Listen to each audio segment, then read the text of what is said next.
toys. Let's take a look. Yeah, I saw that a little bit ago. Yeah. It looks like a standard movie line rollout. Yeah, honestly. like Rise of Beasts type B. I do like the blue, like on the packaging. I don't know. That's like all I got. Yeah. Like, compared to the green on the Rise of the Beast stuff. Hello, Leshy. Oh man, I Hello. hate when I'm green. Oh my god. Oh, well, it is It's not 420 easy today. being green. It is the It's- 420 special today. So. Shit, you're right. It's supposed to be green. Oh man, I really bungled it, guys. Can we do a do-over? I mean, we it's haven't not like even it's started St. yet. Patrick's Day. You're right. It's the second most green day. And the third most green day is actual Green Day. No, the third most green day is Arbor Day. Why do we even Right. care about Arbor Day? That just seems like a complete like Do filler you holiday. piss off the Lorax? Yes. Look, the Arbor Day is one of like 4 holidays we get that doesn't have like some controversial beginning. I'm gonna take that. I don't know, man. It allowed for a pretty good gag in the first episode of I Can't Believe It's Not Star Trek by Seth MacFarlane. It made for some Is good it- stuff in Ed, Ed, and Eddie. Is that how you judge holidays, Simon? By freaking I keep calling him Simon. Are Simeon. you calling me Simon as a gag? What? Yes. Oh had it in my- no. Betrayal. Hello, everybody. Welcome to Modular Components. Oh, I missed this. Buster, you wanted to intro it. Oh God, do I have to? You Hi, want I'm me to? Buster. No, We'll you do it. Rochambeau. Okay, Rochambeau. 1, 2, 1, 3. 2, 3. Bogo, you go. You win. I don't care. You heard it here See first, each other. everybody. That's the joke. Leshy, why don't you introduce it? Oh, you know what? Sure. Welcome to the Modular Components podcast, everybody. I'm Leshy, your temporary host. And joining me today is you three go in alphabetical order. That'd that be work? me first and Buster then Yeah. Simeon. Okay. Hi, Go I'm ahead. Boingo. Ah! I am Buster. Quack. Hi, my name is Simeon Scott. I'm a brand new up and coming creator here in the YouTube space. I'm really excited about the exposure this podcast can bring to my brand, and I hope you all will follow me over to my brazening new channel that has nothing but a podcast, a playlist of every video these people have made. And Alright. you're here today because you have very strong opinions about Arbor Day, isn't that right? Yeah, Arbor Day is the best holiday. Fuck Christmas, fuck Halloween, fuck New Year's. They're all shit. Arbor Day is the only real day. Why doesn't Walmart's seasonal aisle do anything for Arbor Day? I feel like it's really callous and offensive that they don't even care about trees at all at the Walled Mart. Yeah, that's kind of a good point, actually. Wait, I mean, have you gone through the garden aisle near Arbor Day? You know, I haven't, but that's because I generally assume Walmart's gardening aisle isn't going to be that helpful. Might be like a rake. Yeah, Well, have you tried picking up gardening? I'm working on it. Oh, when is Arbor Day? April? Hold on. It would be really funny if today was actually Arbor Day. Oh, and today is the 420 special. Get with the program, Simon. Yeah, we're about a different that's kind right. of grass. That's right. I gotta be smoking weed. Let me get it out. Yeah, okay, here we go. Smoke weed every day. Perfect. Actually, Yeah. holy Also, shit, Arbor Buster, Day you're right. will It come is out. April. Also, it will come out. Actually, this podcast will come out on Arbor Day. Oh my God. Oh my god! Wait, really? Jesus fucking Christ. It's the combo 420 Arbor Day modular component special that the people have been asking for. The Triple H era is really delivering, guys. Holy shit. How This the is- fuck are we even gonna top this now? Because we've This is just the been greenest joking. podcast. Everyone light up and start sprouting some seedlings. Yeah. I want everybody to get baked as hell while listening to this, and then immediately go out and try and plant as many trees as you can before knocking I yourself suggest unconscious. reversing it. You do Also, it all if you day- time this right with the Wizard of Oz, it lines up perfectly. Oh my God. If you set the Wizard of Oz to like 2% speed, you can watch it over the next 6 days as this is edited and put out. All right, you guys barely edit this. Never mind. Hey, don't call me Has there my been lazy bullshit. much improvement in the editing since I stopped listening last year? No, that's about the same. Oh, Yeah. I mean, we started a bit rough because, like you said, truncate silence. I remember you commented on a recent podcast in January saying, "Oh, well, truncate silence on Cody did the truncate silence did Cody dirty." That's what I was trying to say. I can't say we've word we've two. improved that. We've improved the mixing and mastering a little bit. Yeah. All right, that's fair. That's But- pretty good. What does the truncate silence do? Takes anything that is below a certain threshold of sound for a certain amount of time and just deletes it. That sounds extremely useful. Yeah. It's on Audacity. Yeah. Still- Or If you have like an hour-long recording, it'll usually cut like 2 to 4 minutes out of it by doing that. Oh my god, I've been doing that manually.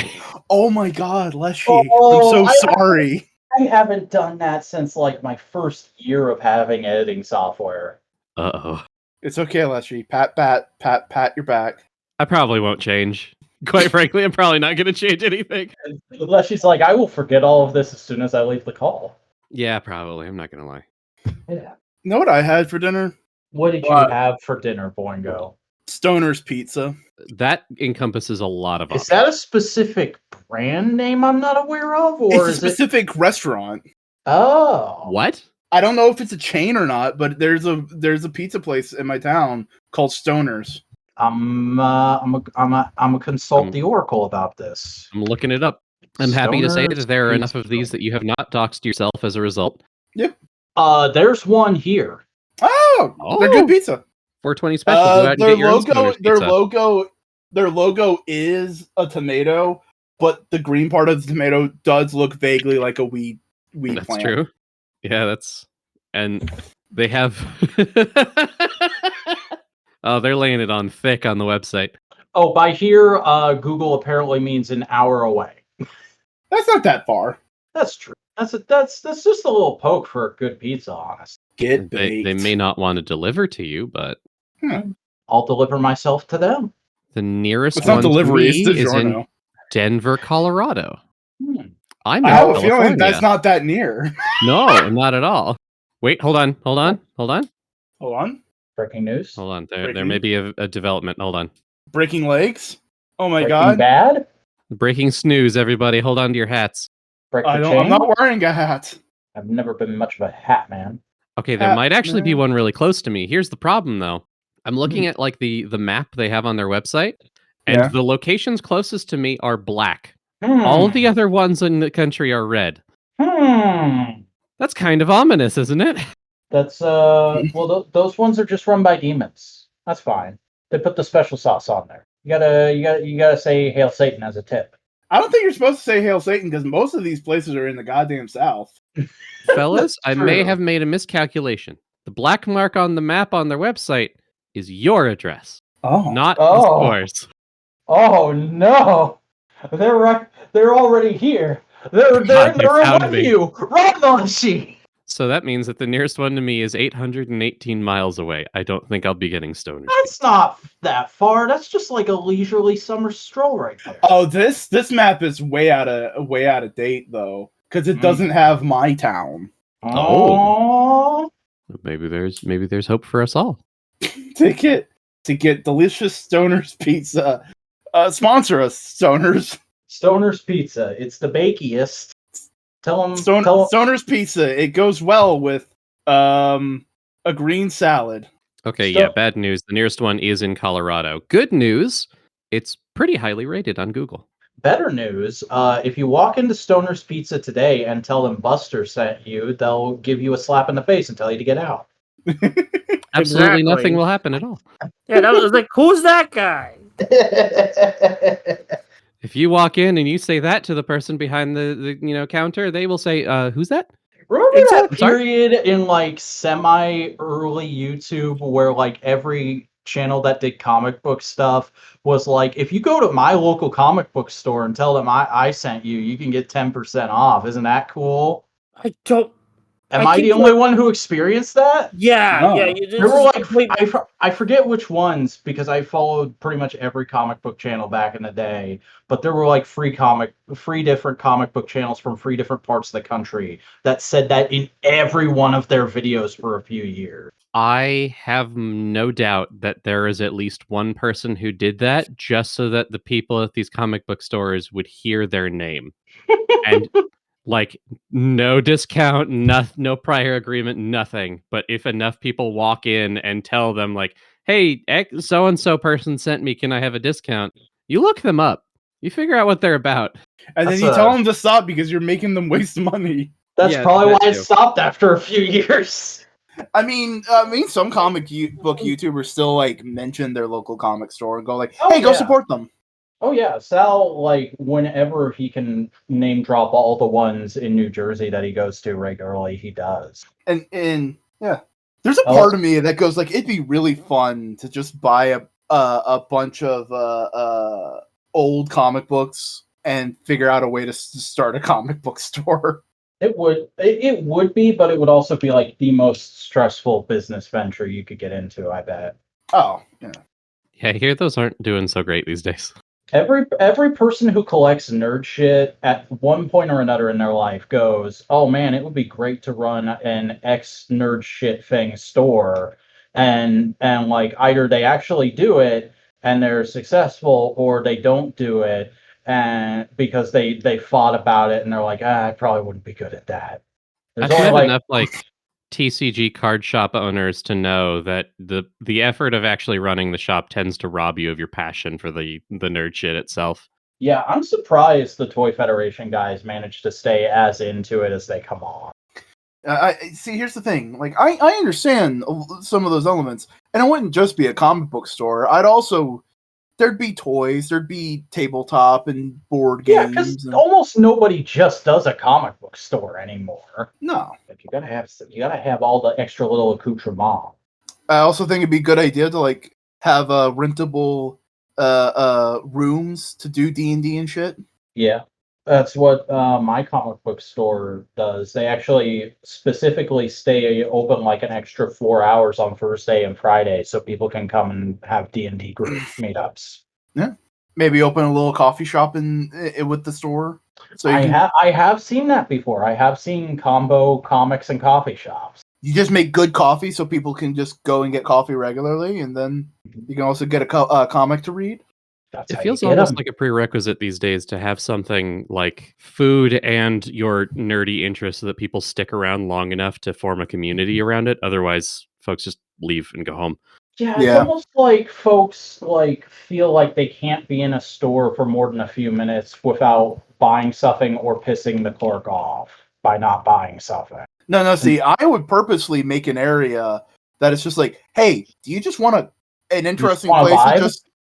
to just study? Here you go. Like there will be rules of like, hey, don't just play music over your speakers. Like have headphones. You know. Yeah, that is the one thing that is like still a super big pet peeve for me that I've had pretty much my entire life is like, I'm sorry, headphones exist. You can buy a pair of Dirty Buds for like $10 at any Walgreens. If you're blasting fucking music or TikTok videos or anything out in public, you're an asshole. I was in sauna at the gym the other day, and this guy is legitimately just like scrolling through TikTok, and it was really crowded in there, and it was like, if I didn't think there might be a risk of people thinking I was the asshole, I might just tell him to knock it off. God, I was at the mall a little while ago. Whoa, malls exist? Not for long, which is why I got to get the story out and tell people. What is this mythical mule you speak of? I actually have a secondary story about this mall now that you brought it up. But Oh the my first one God. that I wanted to point up that was more relevant was that I was once at the mall, like minding my own business, waiting for a friend to finish their shit. And in the mall, watching on his phone at full blast was a man watching TikTok, Mm-hmm. which was normal, frankly, for like California. The Yeah. funniest thing was that he wasn't just watching any TikToks, he was scrolling through his own. Oh. It was his own face looking back at him with the most disinterested expression, watching his own shit. I assume he was checking his numbers. That God, it was like, that might be the saddest man in all of show business right there. it was so funny. It's so funny. He's trying so hard in all of his videos, but here he is at the mall, sitting in like a bench, slumped over as far as possible. And then somebody comes up to him and is like, "Hey, are you Grumpy Farts?" Oh God. God, I wish. I was also present at a mall when, in earlier TikTok days, when someone who wanted to be an influencer threw themselves into a fountain, Oh, fun. and then later got grabbed by security and let out soaking wet. As you do. Yeah, I don't think they got the numbers they wanted out of that one. Yeah. Yeah. Oh, so- Oh, no, you go ahead. You're fine. the other thing I wanted to point out about the mall is that we had the cutest little store in the world, and it just shut down recently, and I'm so sad about it. Oh, When that happened. What was it? I think it was run by college students, but they sold K-pop paraphernalia. Oh no. Yeah. And it's like, it's not a big business. It was clearly run by passionate individuals. You could tell by how cheap everything looked. But they had Oh. like proper merch. They had records. They had clothing. They had like all the little kitschy stuff that you get for like younger fans. And it was all the biggest K-pop artists. And it was so cute. And I was rooting for them the entire time, despite having no interest in it myself. And I came by recently and found it shuttered, and there was a piece of my heart that broke. Yeah, I know that feel. I've watched quite a few nerd crap stores come and go through my mall. I actually haven't been there since before the pandemic because I'm just like, there's gonna be nothing. Yeah. There's gonna be nothing I remember there, and I'm gonna be sad because like I went there the December of 19, and there was a friggin' import action figure store there with all kinds of like Figure Arts and Mayfex, and I was like, this is incredible, but I have no money for this stuff right now. I came Yeah. here to buy Christmas presents, actually. I'll come back in the summer sometime. And then the unpleasantness took place. And then the summer lasted 3 years. Yeah. God, this K-pop store was so cute. It had like an exchange program so that you could bring merch in for people that you're not a fan of anymore, so it can go to people who are fans of them. Oh, that's the good place right there. Everything about it was about these really passionate, involved individuals, and to see it gone was heartbreaking. I mean, did you know the name of the store? Maybe you can look it up. Maybe they're like relocating to an independent building. I don't know that they ever had an official sign for me to know what the name was. Oh. It was such like a little thing. It might have shown up in the mall by nepotism alone. Someone involved might have like known someone who runs the mall or something. I have no idea. That's entirely possible. But it was so cute, and it was such a symbol of someone caring so much about something, and it felt like something that I want to see more of, regardless of my own interest, but it wasn't enough. It didn't survive. This whole discussion is just reminding me, like, Boingo, did you watch the most recent Cody Shody? No. Okay. So some more news. Just did an episode this week about like how cell phone usage is becoming more and more demonized in the news. And he like went through all the research and the data, and he's like, yes, cell phones are kind of giving kids anxiety and various mental disorders, but it's only because they're a like feature of a greater problem, which is that we've put everything on the internet. There's nowhere for kids to actually go and socialize and develop anymore. Like as soon as Amazon took off, that was it for malls. Yeah. Yeah, it's not the phone's fault. No. It's just the portal. And like that whole conclusion he came to is just it's one of those things where like a video essay is really well done and has a really sharp conclusion you've never thought of yourself before, and it's just been sticking in my mind all week of like, damn it, yeah, that's probably why I've never had a local group of friends, because all that shit was being destroyed as I was growing up. Yay. And I lived in a rural town, so there was nothing ever. And now I it's lived like in a I go suburb to- where there was nowhere to go. I'm very lucky now in that I live in a town that has free comic book stores and a specific independent local toy shop. But even then, I can only afford to go into one or two of those places once a month. And even if I go in and immediately buy something, I will hang out and just chat with the people who work there all day because they're willing to talk to me, and they're nice people who know cool stuff. Yeah. The longing for a sense of community is strong in a lot of people. That's why like VPALs is a good thing. Yeah, what is it like to have friends, you two? What's that experience like? What's that rare cultural relationship that doesn't exist anymore. I don't know how we can turn this into a joke, Leshy.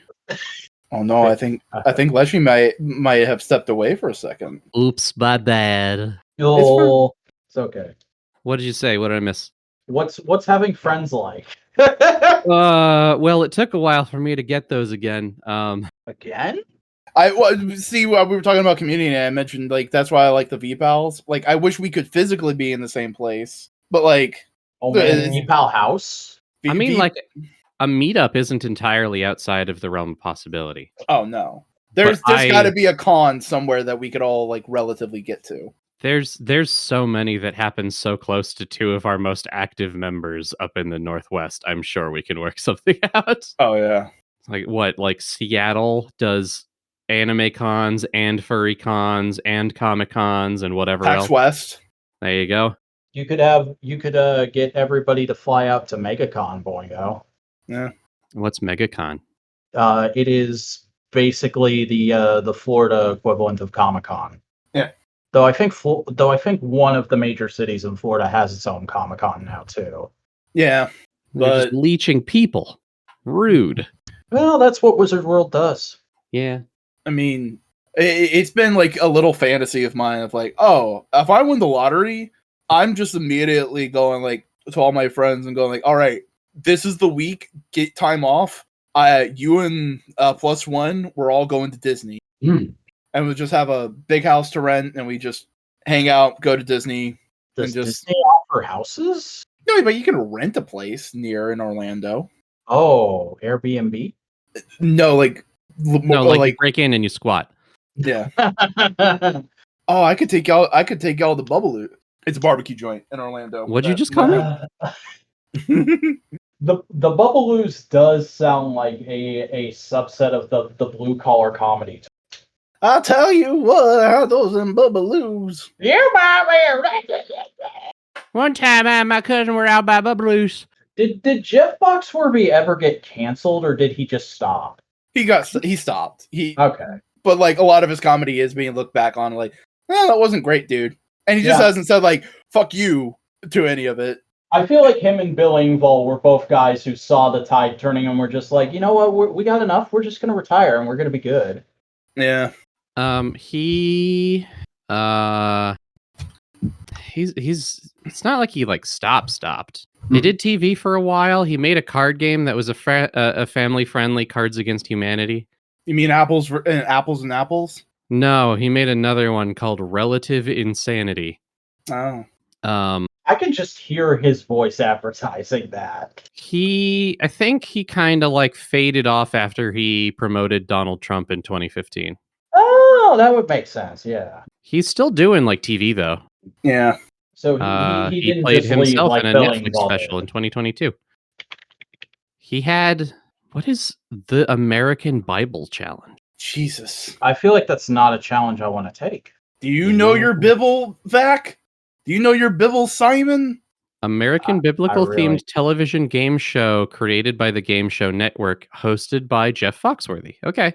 Oh shit! I was wrong about Bill Engvall. He has been doing stuff. Oh well. His most recent project was Talking in Circles with Clint Black. Yeah. But he's also been in like a few episodes of Last Man Standing. And he was on in Dancing with the Stars. Outsider. Wasn't it like a while ago? Yeah, that was 2013. Yeah. Damn, that's more than 10 years ago. He graduated with a degree in Christian Studies from Grand Canyon University in 2021. Grand Canyon, okay. Yeah. Oh, he's still posting videos to YouTube fairly regularly. I guess that's what you do. I mean, look at Randy Feltface. He's in Barmageddon, American I television game might show. watch a few of these and see if his comedy has evolved at all, because I did used to be a huge Bill Engvall fan. Watch Barmageddon for me. Okay. It's a bar-themed game show where celebrities compete against each other in pub games. Seems to have 2 seasons. Still maybe being produced. Bill Engvall was a host, I think. I think so. Nope. Why is he listed here? What? Who knows? Producer? He's a contestant. Never mind. He didn't win his episode. Sorry for the spoilers. His Oh, no. biography on his website says he's retired, but yet he has tour dates up. Not very retired now, are you? Yeah. I mean, it could be from touring every month to I'm gonna tour like a couple months. Yeah. Get out of the house. The kind of guy who can't sit still long enough, so he can't be really retired. Like Adam Ragusa. Yeah. Yeah. Is he retired? He made a video basically going like, I've made enough money to and have made smart investments that I'm secure.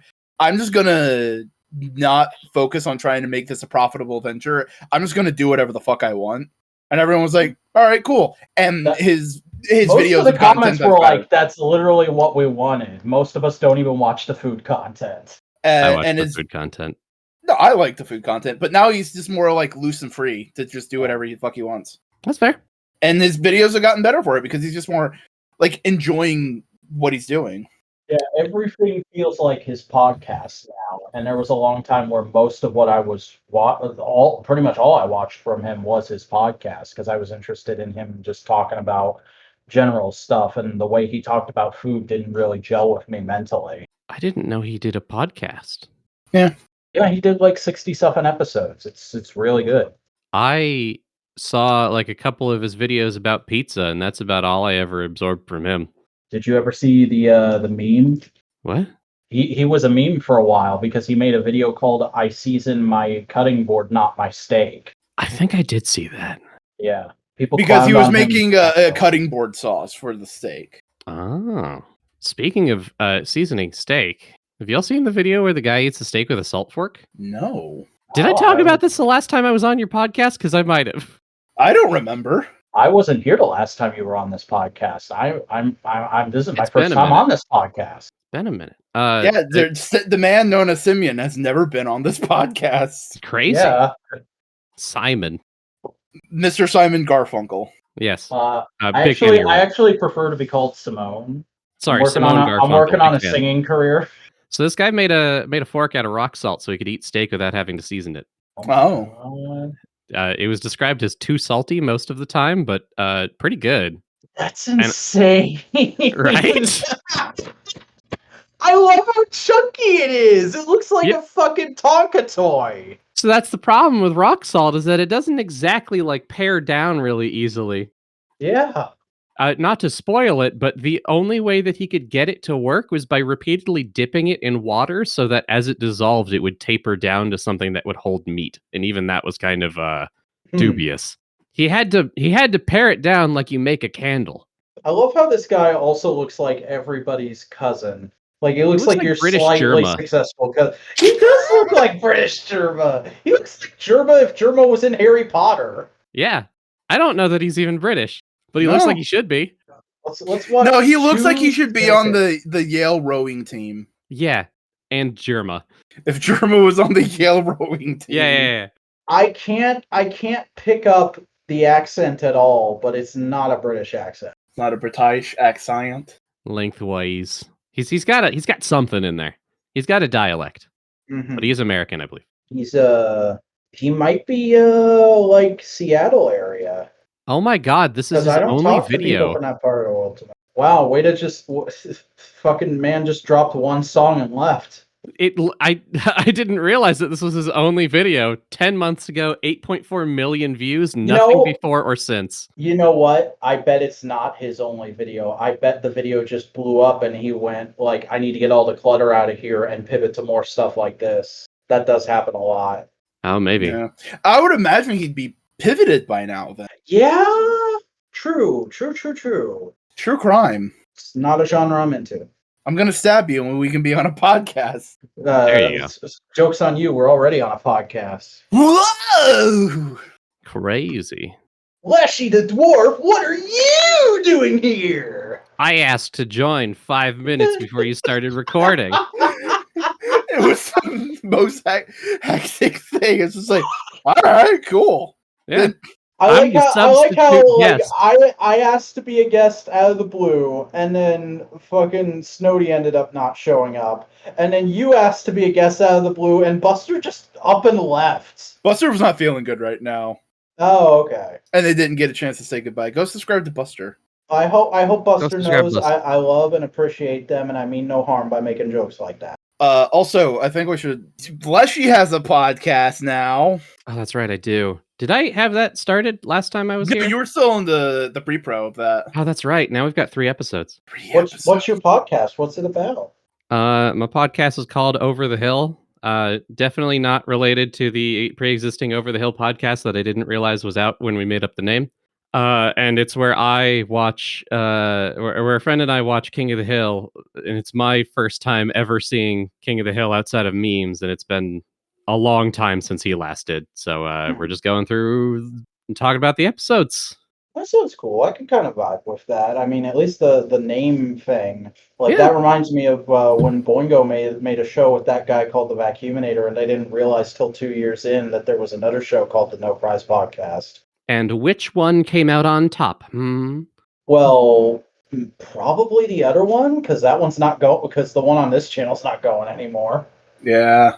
I don't know. Is the other one still going? Let me Google this. No, YouTube. I do not want to watch that video. I'm trying to search something right now. What are you trying to search? No Prize Podcast. Oh. Remember, ours is the one with the little hyphen. Yeah. Anyway, yeah, we've been doing this podcast. We were supposed to have updates far beyond where we're at, but both myself and my co-host got sick repeatedly between episode 1 and 2. Understandable. So currently on YouTube, there are free podcasts called the No Prize Podcast, one of which dropped in episode 11 days ago, as of this recording. The other one ended 8 years ago, or at least it dropped. It did 8 episodes, and the last one dropped 5 years ago. There is a Christian fundamentalist podcast called the No Prize Podcast, but it looks like it hasn't updated since July 2023. Well, we can all thank God for that. Oh yeah, how do you guys get your podcasts on or do you only do YouTube? I keep forgetting. No, podcast for Spotify. Oh yeah. Wait, how do you get it on like Spotify? I think the last time I was here, I was pestering you to get it on Spotify. Literally, it's type in podcasters for Spotify. Or Spotify for podcasters. Spotify for Dummies. Go to your local library. Check it out. Spotify for dogs. Spotify for your mom. Do they still make For Dummies books? Yes. Pretty sure. Oh, nice. It's been a while since I've last been in a Barnes Oh man, and Nobles. please tell me there's a vaping for dummies. Jesus. Vaping for dummies. There's quitting smoking and vaping, yeah. All right, I'm gonna go to the library and check that out tomorrow.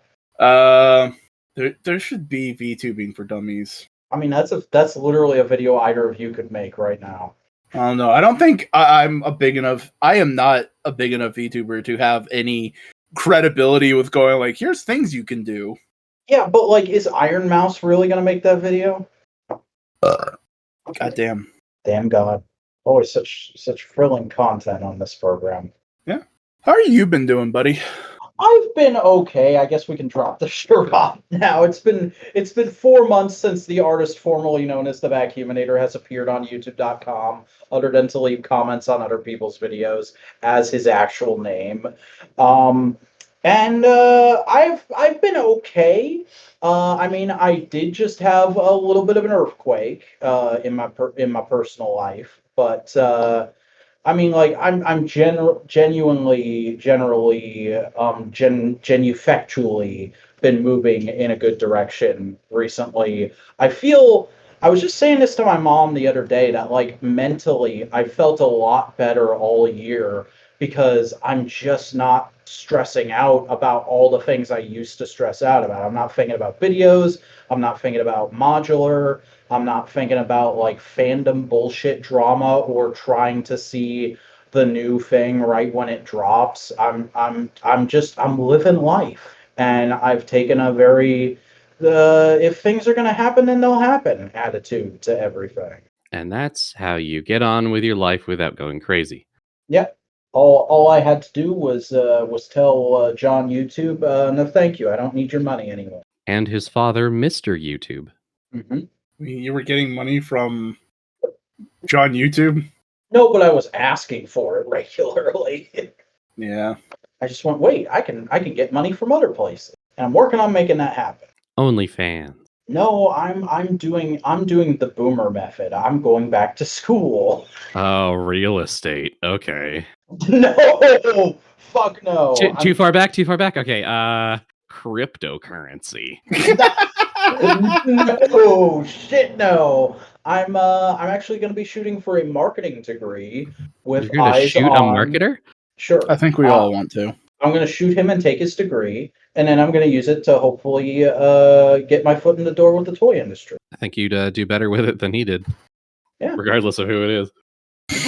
I mean, I doubt this will actually happen, but like I kind of realized the other day that like yeah, my new like life end game goal is I would like to reach the same career high as Aaron Archer. I want to be head of boys toys at Asbury. I wish you a lot of luck. Yeah, that will probably not actually happen, but like, I mean, if I could have like a decent career at Jazzwares and retire from that, that would be cool. In fact, you know what's going to happen? I'm going to become big famous YouTube man, and me and Cody are going to start a toy company, and we're going to make you the marketer for that. That'll work. That'll be fine. Work is work. Speaking of which, I got fired. That kind of threw a wrench in things. I don't want to talk about it specifically, and like I'm not going to say where I got fired from, but it was kind of my fault, though I didn't see it coming. And it's very funny because like I was going to use my position as an employee there to be able to go back to school because an employee at that college, which you can figure out what fucking college is just by knowing the state I live in and looking at any of my last year's worth of videos because I shot every one of those on campus. But yeah, if you're an employee at that college, you get one free class per semester, and I was planning to do that. I was like, it's gonna take for fucking ever to get my degree, but it'll be worth it. And now it's just like, okay, I guess student loans are happening. You know, if you kill all the bankers in your city, student loans aren't real. You know, I thought about that, but I also thought like, what if I just like temporarily give in to the dark side and become a banker? Okay, you know what? That may be the easier route. Bank teller is an option I'm considering. I'm pretty much looking at anything that's not like general customer service or food service. I mean, two of my aunts are working in banking. Mm-hmm. From here it pays really well. Got my Auntie M and my Aunt CG. Oh, you got banking in your blood. That sounds like it should be a fucking 80s pop song. Banking in your blood? Yeah. I don't know what the song would actually be about beyond that, but that just sounds like a hook. Banking in your blood is actually secretly about the AIDS crisis in some way. Yes. People I could find also out see in like it- 2010 when an interview is taken with the lead singer of the band. Oh, like how turning Japanese is about masturbation. Yeah. And people just didn't realize for years. It's what? I've legit never heard that. Okay, do you know the song I'm talking about? I think I've heard it once or twice, but it's not a song I know well. Oh yes, I'm turning Japanese. Oh yes, I'm turning Japanese. I Yeah. really think so. Yeah, That I've song? heard that.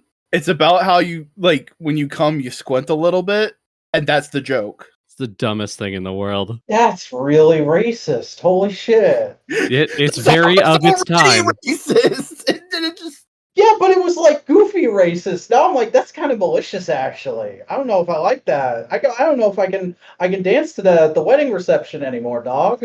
Well, they want you to do something else at the wedding reception. Well, I mean, what are weddings for when you're over 20? They're for getting drunk and fucking.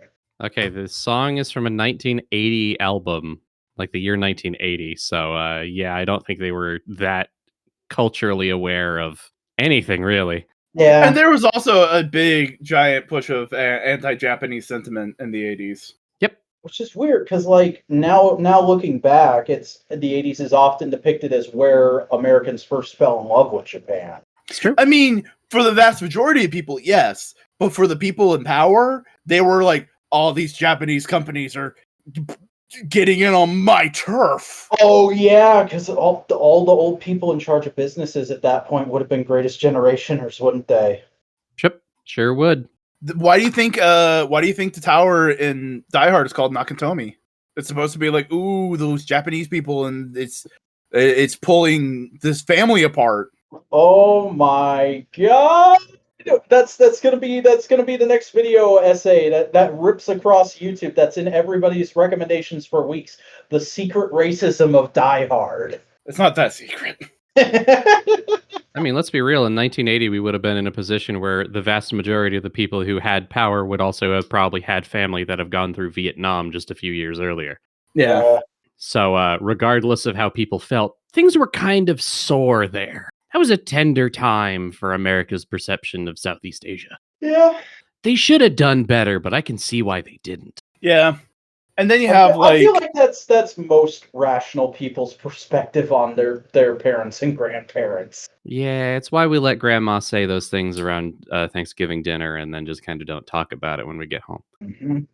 Oh, I had a conversation with my mom in the car about the stuff happening in the Middle East right now the other day, and let me tell you, that was a great time. Yeah. It's a powerful move bringing it up with a parent. I can't remember who brought it up. I just remember a few things specifically she said and how very gently but precisely I tried to push back against them. Yeah. I found myself visiting my parents for the first time in years recently, and My condolences. yeah, I had forgotten to what degree my parents, who are generally well-meaning, are like kind of casually, non-maliciously racist. Yeah, that's And it was- America. yeah, it is like they'd say these things which were not intended to be mean in any capacity, but were definitely like, you didn't have to leave in that specific detail. Mm-hmm. That didn't improve the argument that you were making. Also, for the 1 out of 5 people in total who are going to listen to this podcast, and that one person is gonna think I hate America and I think America is really racist because I made that offhanded comment. Fuck you. The 4th of July is literally my favorite holiday. You get to eat all the hot dogs you want, just guzzling them down. Yeah, it's We about get to- burgers and dogs and dogs. We get to see non-harmful explosives in the air. Yep. Just make They're sure not- you give everybody in the neighborhood a warning, because some people may not be able to handle them. It's True. the one day a year literally every jingoistic song is okay. Jesus Christ. It's the one day where Toby Keith is allowed out of his tomb.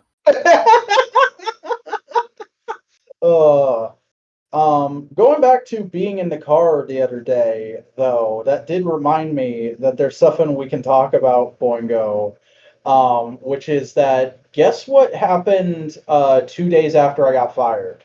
What? My car went on the blink. Oh my god, you fucking poor.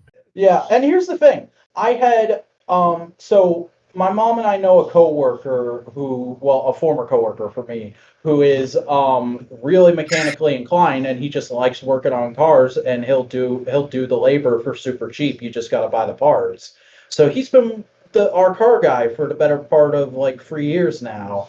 And I had already scheduled to get like some slight tune-up stuff done to the car that weekend, and I straight up did not see getting fired coming, and it happened. And so I was there that day, and I want to say it was like 2 or 3 hours just hanging out at the work parking lot while he was fixing my car. Well, he was working on my car because it wasn't really broken at the time. It was just there were minor things that he needed to adjust. But then I went and did a couple things after that in that car, and just immediately the engine started skipping and sputtering like after I had done one thing, because I think I left there and I picked my sister up from work, and then we went to the gym together, and then 2 hours later we got out of the gym, and it was like sputtering and skipping like crazy if I tried to push it over 30 miles an hour. So I called him, and he's like, okay, I'll come out tomorrow and I'll take a look at it. Maybe I just hooked something up wrong. because that can happen to anyone. And then we couldn't even get it to start. Like the starter wouldn't even turn over. And so I had to order a new starter. And then he had to get tools specifically to reach where my starter is in my car because it's in a very odd place apparently. And then he was here today, and it took him like 3 hours just to replace the starter. And then we couldn't get it to start, and we were like, what the heck is wrong? What's going on with this thing? And he just put his hand on a fuse at one point when I was turning the car, or a relay, I'm sorry. And it started, and we're like, oh my god, this relay was loose. That was all that was wrong. And then he plugged in a diagnostic machine, and he was like, I can't figure out what was wrong with it, why it was acting weird the other day. Maybe it was just that relay was loose and the car was going into like panic mode. And so he just told me just drive it around again later today and let me know if it happens again. And then I I went to the gym again today, and on the way there, like once randomly, I got the engine overheating alarm, and I pulled over and I checked it, and I was like, it's not that hot. It looks fine. So I messaged him, and he's like, maybe the sensor's off or something, and just keep driving it. Turn off the AC, and don't play any music or anything. See if you can hear the engine making any of these specific sounds that would mean it is overheating. And I didn't hear those. And I go into the gym and I do my thing, and I come out 2 hours later and I go and get gas. And after I'm done pumping gas and I turn it back on, the engine overheating alarm is just like constantly going. So I'm like, okay, maybe it's the coolant. I could buy coolant from this gas station, but I think we have some at home. So I called my mom. I had her run the coolant out to me, and because I also figured by the time she got to where I was, the car would have cooled down and I could check it because I have the kind of coolant intake that's on top of the radiator and pressurized, so you need to let it cool down. And I went and I checked it, and it wasn't that low, but we put some in anyway. And my mom suggested I switch to the vent, and we were just going to drive it down to work because this gas station I was at wasn't far from work either. And it didn't make the noise at all. And I'm like, okay, maybe it just took a second for the coolant to get in the system or something like that. And I drove it around the parking lot a few times and didn't make the noise at all. But then I put the AC on, and I was just like, let's just try and get it up to road speed because I've been driving at parking lot speed. Let's see if that changes it. The moment I had the AC on and I tried to get it up to 30, it went off again. So now this guy is going like, I think something's wrong with that sensor. I think the AC and that sensor aren't communicating properly, and it might have something to do with that relay coming loose. Just leave it in the work parking lot, and I'll look at it on Monday. Damn. Yeah. I think your car's allergic to you. I mean, it was originally my grandfather's, and I've only been driving it for like 8 months, so I don't know. All I know is I miss my Nissan Altima that I totaled right before I inherited this car. It sounds like every time you get behind the wheel, this car seems to suffer problems with inflammation. It was having like not the same problem, but like something would need to be worked on with this car every other month since I've gotten it. And this is just like the first time that it's been thing after thing after thing, and I haven't been able to drive this car like properly in almost 2 weeks now, and I'm getting a little annoyed about it, especially because I should probably be going to job interviews sometime in the next couple of weeks. Time to get a bike. I don't think my city is bikeable unless like you start really early. I mean, it sounds like your car isn't carable either. You might have to find an alternative solution. I mean, we Always do learn have a motorcycle. we do have a decent bus system, but like I'm not gonna go to that until I have to. I have a feeling that might be closer around the corner than you think. Yeah. Listen, I'm hanging on by a fucking thread here, but I'm hanging on. You can hold out for a hero all you want, but I got bad news about where that car is going, and it's not on the road anytime soon. Also, like that's entirely joking. Like again, as much as on paper my life looks really bad right now, I feel totally fine. I'm not worried about I'm not worried about like money or anything at the moment because my last paycheck from my job that I'm gonna get not next week, week after, is actually gonna be like 2 months' pay because I haven't used any of my vacation time for this year yet. Okay, Let's that's go. not bad. Yeah. But also, there are a few problems in life that can't be solved with having a little bit more money. Oh yeah, Yeah. no, definitely. Like, and that's also the thing is I've been looking at jobs, and at least in terms of postings, the job market in this area seems way better than it was when I went into this job 3 years ago. Um, like everybody was offering like between $13 and $15 back then, and now it's like between $15 and $20 an hour. And most people are offering benefits, which was not easy to come by 3 years ago. So I'm hopeful I'll be able to get something that's actually a little bit better for me than the previous job was. I may be getting a car. Whoa. Mobile Boingo? Boingo go places? Boingo be human? Boing somewhere else? That's gonna be the name of his travel vlog. Boing going elsewhere. I mean, I have legitimately wanted to go, like, get a motorcycle, go moto camping one day. So, Oh my god, and then you go to Europe and you call it Boing going abroad. I'm your manager now. thank God someone else can. What do I need to do to actually get money? Learn to backflip on command. Fuck. No, it's through a cascading series of events. I will most likely be able to acquire a car and be able to actually participate in the economy. Can you drive? Do you know Are how to you- drive? Yes. Oh, okay. Do you have money for gas? See, okay. The tentative plan, as it is right now, is once car is acquired, start doing DoorDash and things like that for a little bit till actual job happens. Oh, Boingo getting into job market legit. Yeah, basically do that. And if YouTube and Twitch, that I say I do, but I haven't done in months, takes off, then it's just like, all right, 2 weeks, bud. There you go. Welcome to the life of most people in our age group. You must drive to live. I will. I mean, It's I a like barren wasteland driving. out there. I like driving. Driving's not a impleasurable activity for me. Driving's fun when you don't have somewhere specific you have to be at a specific time. And when you cross the hills and come across the gas barrens, you will know what a barren wasteland you live in. You'll I know. understand the struggles of the people who travel across this hellscape. Is this Mad Max? Yes. Okay. Yeah. I haven't actually seen those. They're on the list. I've only seen the most recent one. It's not out yet, though. And well, then it's not the most recent, though, is it? Yeah, Furious is going to be coming out soon, though. Well, it's recent is past tense.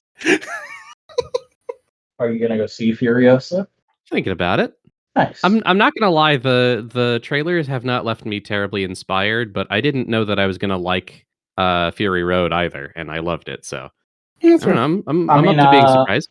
I mean, I feel that I've felt that feel pretty bigly myself this week as well. Pretty Yeah. bigly. Pretty bigly, hugely. To be fair, I'm also kind of like on a quirky little love-hate relationship with film recently, as I've been trying to get into my backlog and finding out, hey, I actually like a lot of things. Yeah. And then, like, one of the big movies of like last year that I was looking forward to getting to see used AI art several times throughout it, and so now I'm not watching it because I'm not supporting Ooh. that. That's What movie? unfortunate. Late Night with the Devil. Oh. It had a really big hubbub on Twitter about it, and that's how I learned that it was AI art, and it seems to be coming up again now that it's had its financial returns reported. Well, isn't that just dandy? Yeah, and it's small things they probably would have like been fine hiring an artist to do, but they didn't.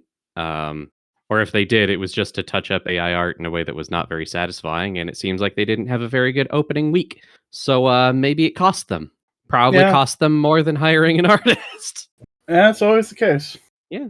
There is a cut of the movie that could exist where they cut out the parts where AI art is used, and I think I maybe would have seen it, but they used it for some pretty minor things that they totally could have gotten a real person to do, and I think it loses out on it as a result.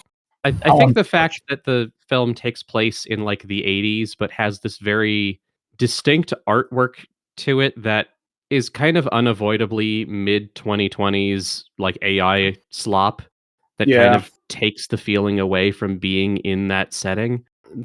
I imagine that some of the intent was to get the sort of disorienting feeling of like being in the room with a devil. That's the plot.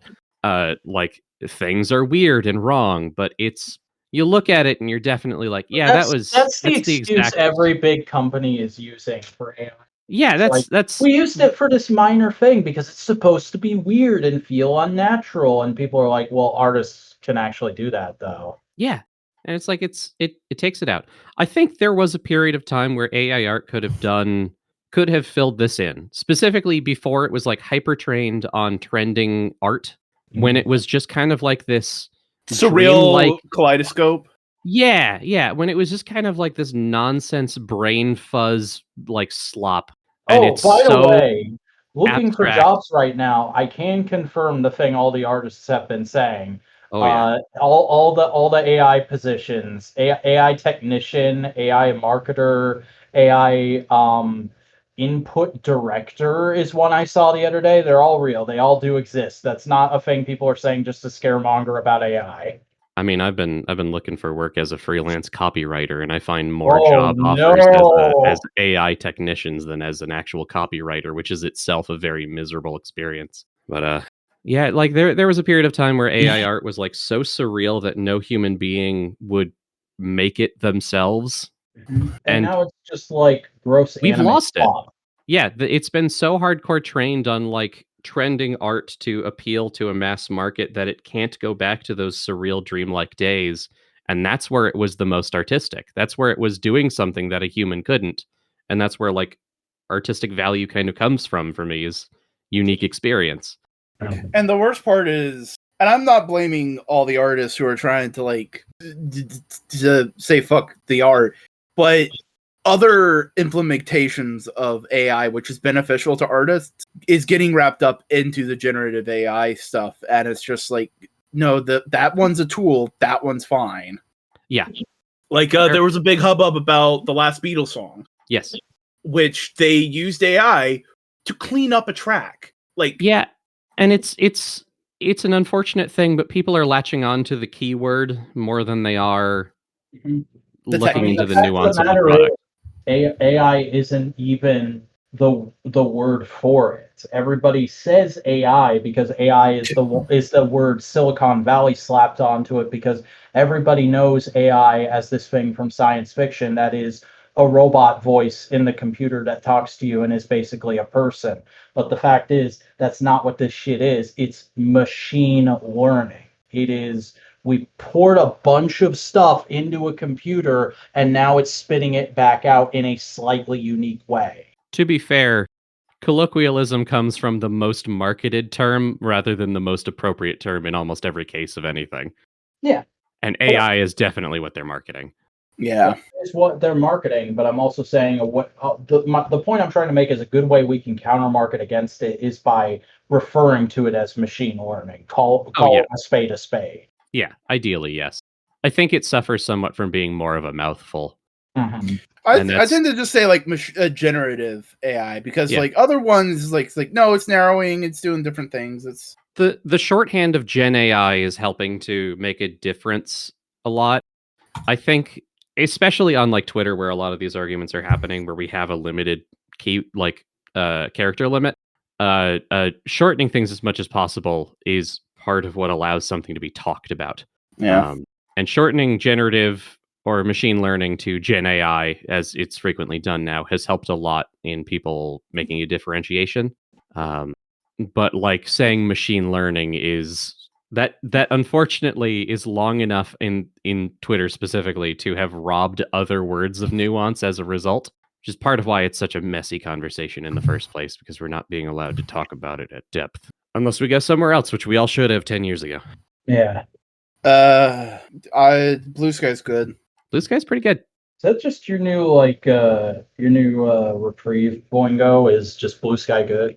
I mean, it's better than just lamenting that, oh man, Twitter's so shit. It's like, yeah, Twitter is shit. Here's an alternative. Let's actually acknowledge it and encourage trying to do different things and be better. True, fair, correct. You just do say it a lot more than most other people. I think a lot of people have hesitation because of the lack of algorithm and how you have to put in effort of your own accord in a very distinctly different way on Blue I Sky have to do get anywhere. work? What is this, 2009? Right? When you don't have a machine spitting your content out to someone else, you have to rely on people actually interacting with it, and that is something that people on Twitter are not used to. Yeah. It's fatiguing for people who are used to doing the bare minimum. A big stinky though. Big stinky. A big stinky is just is algorithms are also just bullshit in general. I'm not a fan. Just the because only algorithm I'm interested in is Al Gore breaking out some tunes. Where's my generative AI video of Al Gore breakdancing? All right, I'll pull up the Gen AI. Please don't. Can I make a controversial statement about my chosen area of interest? Sure. There is, I think we talked about this the last I was here. I got to stop saying that, or else people are going to go check. There's a trend that's been going on for a very long time now, where people will set up like text to speech assistants while streaming. It's big in the VTuber space. Yeah. And we've had enough months now for me to say with a lot of confidence, reflecting my own tastes, the people who rely really heavily off of ChatGPT powered like assistants to respond to them in chat are rapidly becoming less interesting than their own like AI assistants. And it feels like it makes them a worse streamer when they have that crutch. That's fair. Like I've known several who are extremely creative and interesting, and it seems like this is the only gimmick they do now, and it's so boring. Can I make a controversial statement about my area of relative interest? No, only me, the host of today. No, go ahead. The Transformers 1 trailer was mid as hell. They got a new Transformers? Yep. Yeah. Transformers 1, completely CGI animated movie, coming out wintertime. The reason it's called Transformers 1 is that it's a prequel. It's about how Optimus and Megatron and Bumblebee became friends, and then Megatron became a bad guy. But also, the trailer went for a really hard comedy bent. Like, it comes off like the fucking Super Mario Brothers movie. And I really don't like that for what's probably actually going to be a very intense character drama. That's totally fair. I'm aware that it might just be that trailer was edited to look that way so the movie can appeal to families. But I'm also like, most Transformers fans have a certain expectation with the way this story has been played for the last like decade and a half. So to give us something so radically different in tone feels very Schadenfreude. Is this related to the Michael Bay continuity of Transformers? Yes and no, because there's a gaggle of producers who worked on all of those movies who keep claiming that all the movies are still the same timeline, even though nothing has really lined up since the Bumblebee movie. Bumblebee had his own movie? Yeah. Why? It was a pretty big hit. So, Leshy, where did you stop keeping track of Transformers? I never kept track of Transformers. Okay, so the most I get is seeing your posts about the toys. Okay, Michael Bay's Transformers. That's the big mainstream one everybody knows, aside from the original now, right? Mm-hmm. So he made 5 movies. My God, Transformers. I remember when it was only 3. Yeah, 07, Revenge of the Fallen. It's not called 07. We just refer to it as that because there's no subtitle. Dark of the Moon, Age of Extinction, and The Last Night. And he was going to make another one after that. They had actually done some hardcore setup for a 6th movie. But The Last Night was the first one of those movies not to make more than the previous one had. And so they decided to pivot. They got a new director who was fresh off of like hot animation projects such as Kubo and the Two Strings.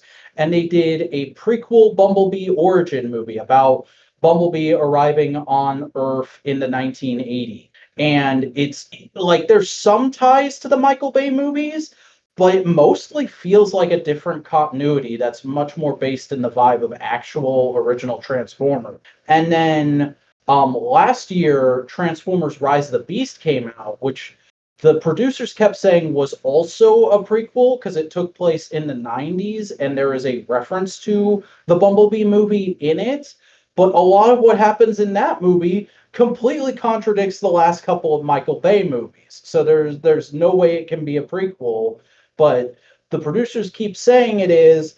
And the prevailing theory for why that is because if everything's in continuity, then they can claim they have a cinematic universe and you should buy their Blu-rays and pay for their streaming service to see it all. I'm real tired of this cinematic universe nonsense. Yeah, you and everybody else. But I still like the MCU. yeah, we all do, Boingo. Calm down. I am being facetious because I know we have had this conversation many times, but the last Marvel movie I saw was Iron Man 2. Oh my god! But this year is the actual 40th anniversary of the Transformers franchise, and I think the Transformers 1 movie coming out this year is a large part of that because I don't think it got rushed, but I do feel like it was supposed to come out later at one point, and then some kind of jiggery poker. Oh yeah, they had a new CGI studio do all the CGI for Rise of the Beast, so that ILM could do everything for Transformers 1 and get it out this year. I see. Yeah. And like the thing is, I'm very into the modern origin story for how Optimus Prime and Megatron became who they are and how the war started. So to see so much deviation from that and just how Cybertron is traditionally portrayed. That's what I was trying to think of, that word that starts with a P, portrayed. And to see it all played for comedy and just also like the visual style is very different from what I was expecting, and it's really not to my taste. Like everything is way too shiny. Everything looks like, yes, it's made of metal, but it looks like it was put together yesterday. When I'm like, they're fucking living robots, and most of the main characters they're saying they're all worker bots, and yet these guys look so shiny they were probably polished yesterday. Do you suppose that is an intentional thing so that they can sell less detailed toys? It's entirely possible, but I imagine we won't know for sure until like years from now. That's fair. But I'm also talking about like just the environments look really shiny as well. Like everything looks like they just went like set the texture to chrome and add a color. No, I love that. Very early 2000s blender of them. A little bit, yeah. And also the faces really bother me because they look way too human. Like it looks like they and it probably did. It looks like they did the whole like mocap the actor's face while they're voice acting thing and then just directly map it onto the character model, which I'm usually fine with, but like just having the face look like a liquid metal version of the actor face is really weird for a Transformer. Even though we've had Transformers with human looking faces before, the pre-established aesthetic for these movies is the face is kind of built out of like alt mode parts, and it looks like a face composed of like landfill art. So God, it's weird to see these really smooth, shiny, plain faces. They Disney faced robots? A little bit. Oh, Let me get you let me Google Transformers 1 real quick, and I'll get an image to put in the chat. I just want to remind everybody who's still listening that this is Modular Components. It is. Because I'm here. Yeah. Oh no. That's an actual screen cap from the trailer. Oh no, I'm not a fan. Yeah. Hey, Simeon, I might also add a little bit more piss in your Cheerios. That sun is very distinctly synth wavy. Yeah, that's like the one aesthetic thing in the trailer I liked, actually. Okay, because it felt like they were just going like, 80s. Look, if they do that and like propose that as a feature of their alien world, that'd be pretty rad. Mm-hmm. That'd be a fun nod. Having faces molded out of tinfoil like this. Yeah. Here's the thing. They've done that before. They did that in Prime. Yeah, and I was about to say, actually, I wouldn't mind it if it was a little more stylized like the Prime faces. I'm one of the people who actually really likes the Prime faces because they are just kind of tinfoil face, but they're very simplistic, and they look like an animation model. You can make them very expressive and interpret a lot of stuff onto them. This just looks like actor face plugged onto robot. I'm looking at Transformers Prime faces. They don't have lips. Yeah, they don't have lips, they don't have noses, and a lot of people really didn't like that. But I thought it was a cool way to make them look more alien. I'm not gonna lie, I like this look. It kind of like it definitely is kind of like tinfoil face a little bit, but it's definitely more robotic than these ones that have noses and like pouty lips. Like Yeah, everyone but Bumblebee has like thick lips. Mm-hmm. Optimus Prime there on the right. I'm assuming that's Optimus Prime. He looks like he's about to like lean in and give a little to the camera. Actually, that's Orion Pax. He's not Optimus Prime yet in this movie. Oh my god, I'm sorry. The son of Optimus Prime, Robert Prime. Robert Prime. So do you want to know the voice cast for this movie? Sure. I don't know anyone by name, but if I hear a single name I'm worried about, I'm gonna flip. So Megatron is the only one I think you might not know because I didn't know him right away, though he has been in stuff I've seen. Brian Tyler Henry is Megatron, aka D16 in this movie. Okay. Bumblebee, who is B127 at the beginning of this movie, though they start in the trailer. You see a little scene where he's like, "Oh, Bumblebee is also like really played for the big comedic relief of this movie in the trailer." There's a scene where it's like clearly Optimus and Megatron have just met him, and he's like, "So I'm B127, but I'm actually floating a couple of nicknames right now. I'm trying to get over Badassatron right now." And then Orion Pax is like, "I'm just gonna call you B." But Bumblebee is voiced by Keegan-Michael Key. Come on, man. Mm-hmm. Oh, that's Keegan calling to tell us to knock it off. No, that just means it's 11 o'clock. But hey, That's Orion Keegan Pax, calling at 11 o'clock per usual. Orion Pax, Optimus Prime, is voiced by Chris Hemsworth. Why? He wanted a paycheck. Yeah. Although I will admit, he sounds the least Chris Hemsworthy I've ever heard him sound in this role. It does sound like he's trying to tone it down a little bit. Okay. But then Alita 1, who I was excited to see get like main cast member status in this movie, because Alita 1 has like been around since the original Transformers, and she has always been canonically played as Optimus Prime's girlfriend, who they can never really be together because they both have to be off commanding different fronts of the war. I was like, oh, maybe we'll actually get to see some real characterization of what they're like as a couple in this. But she's mostly given the shaft in this trailer. She has like 3 lines, and they're all exposition trailer lines. And also, she's voiced by Scarlett Johansson. They're really Marvel pushing this, aren't they? Yeah, they're really trying to go. It's weird because like this was like first described as like this is going to be Spider-Verse but for Transformers, and like then the voice cast got announced, and it's like this doesn't feel like Spider-Verse, bro. This feels like more like you're just trying to do general like Pixar DreamWorks stunt casting. And then this trailer comes out, and it straight up feels like an Illumination movie. There's little hints that it might be that like maybe they just put all the jokes in this trailer because there's a much more serious character drama. There's like little flashes here and there of certain things that's like, oh, that's a provocative image. But right now, just from this trailer, I'm like, I'm not feeling it, fam. For the first time ever, I'm looking at a Transformers movie. I saw every Michael Bay movie in theaters. I'm looking at this and I'm going, I might wait for streaming unless I hear really good things. Can't Bumblebee not talk? Isn't that a thing? So the Bay movies were the first time ever Bumblebee didn't talk. Bumblebee actually hadn't been used in Transformers since the 80s because they lost the copyright on his name. Oh. But they really wanted to go for like a hard, this is G1, but for cool grown-up adults, and by that we mean immature, insecure 30-year-olds.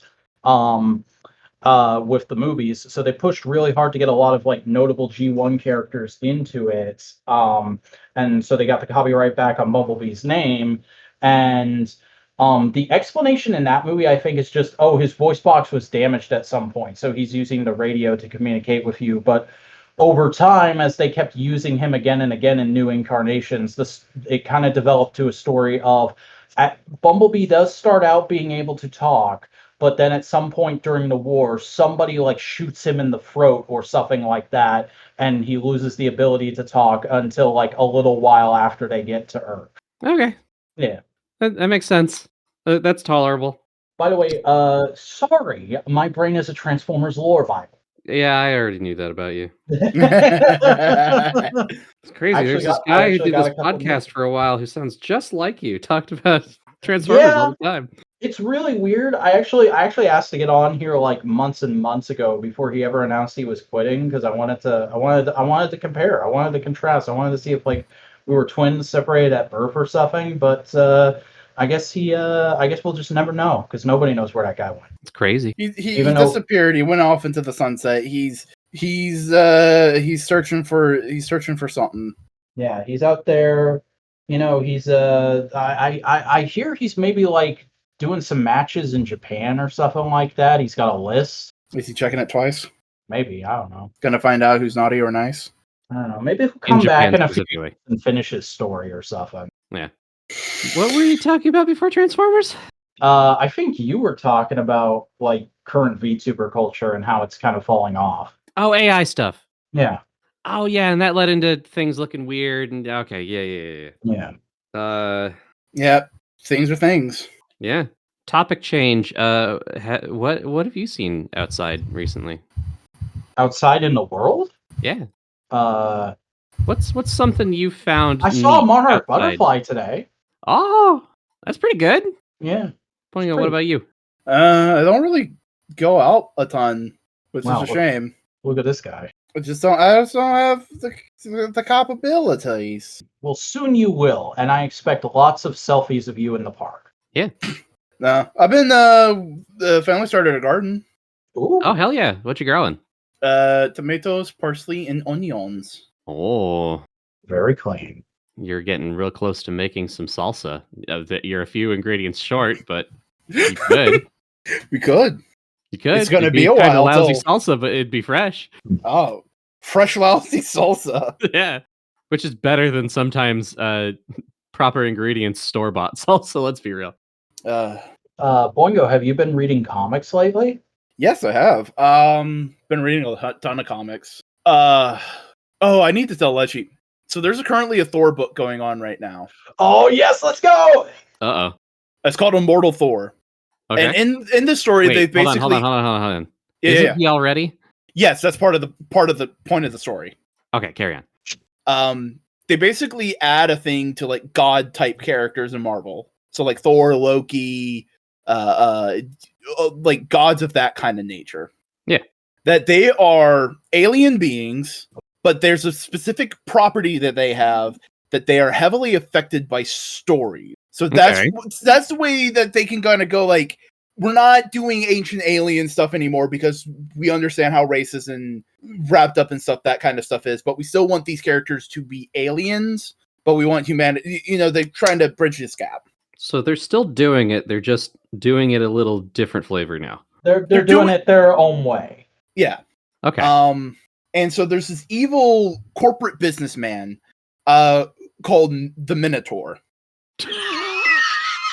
He's also a literal minotaur. Because comics. All right. Literally, he sold his soul to become a Minotaur. That's pretty Already a good. corrupt CEO businessman. And he was just like, I want to be a bull man too.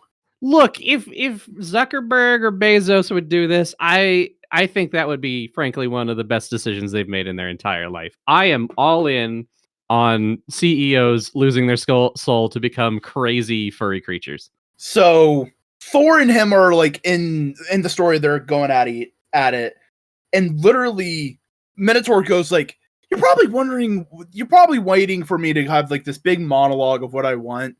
And to be honest, all I want is number go up. I don't give a shit about anything. I just want number go up. Just like pure evil businessman. And the way he's fighting Thor is because stories can affect these god characters, right? Mhm. So he commissioned a comic because he owns the copyright of Thor in the Marvel Universe, where he literally makes Thor a AI tech bro named Chad Hammer, who drives around in a parody of a Cybertruck and fights off the youth protesting Roxxon, and there's a sign saying good things are bad actually. Jesus Christ. And I the love best it. part So it's drawn by it's drawn by one of the biggest corporate shill artists of all time in comics, who is famous for tracing pretty much everything he's ever drawn, and a lot of those tracings being from images of an adult nature. And the Oh only my reason God. why he's still getting work to this day is because he's one of the few artists in comics who has never turned work in late. Yeah, it's because he's not doing the work. yeah. But like he's hired to do this comic because that's part of the gag. Oh my God. So the art actually works for the book. Jesus Christ. So I'm not gonna lie. It is very, very funny to me that they have created a scenario in which bad fan fiction has a tangible effect on Thor's reality. Yeah. And That's good. literally in this book, the bad guy looks at the camera and goes like, ha, yeah, this is so funny. Real corporations do this all the time, self-parody, to make them feel more like friendly faces, so you don't actually question any of their actions. By making themselves a joke, you don't question anything they do. You're the joke. Fucking wake up, people.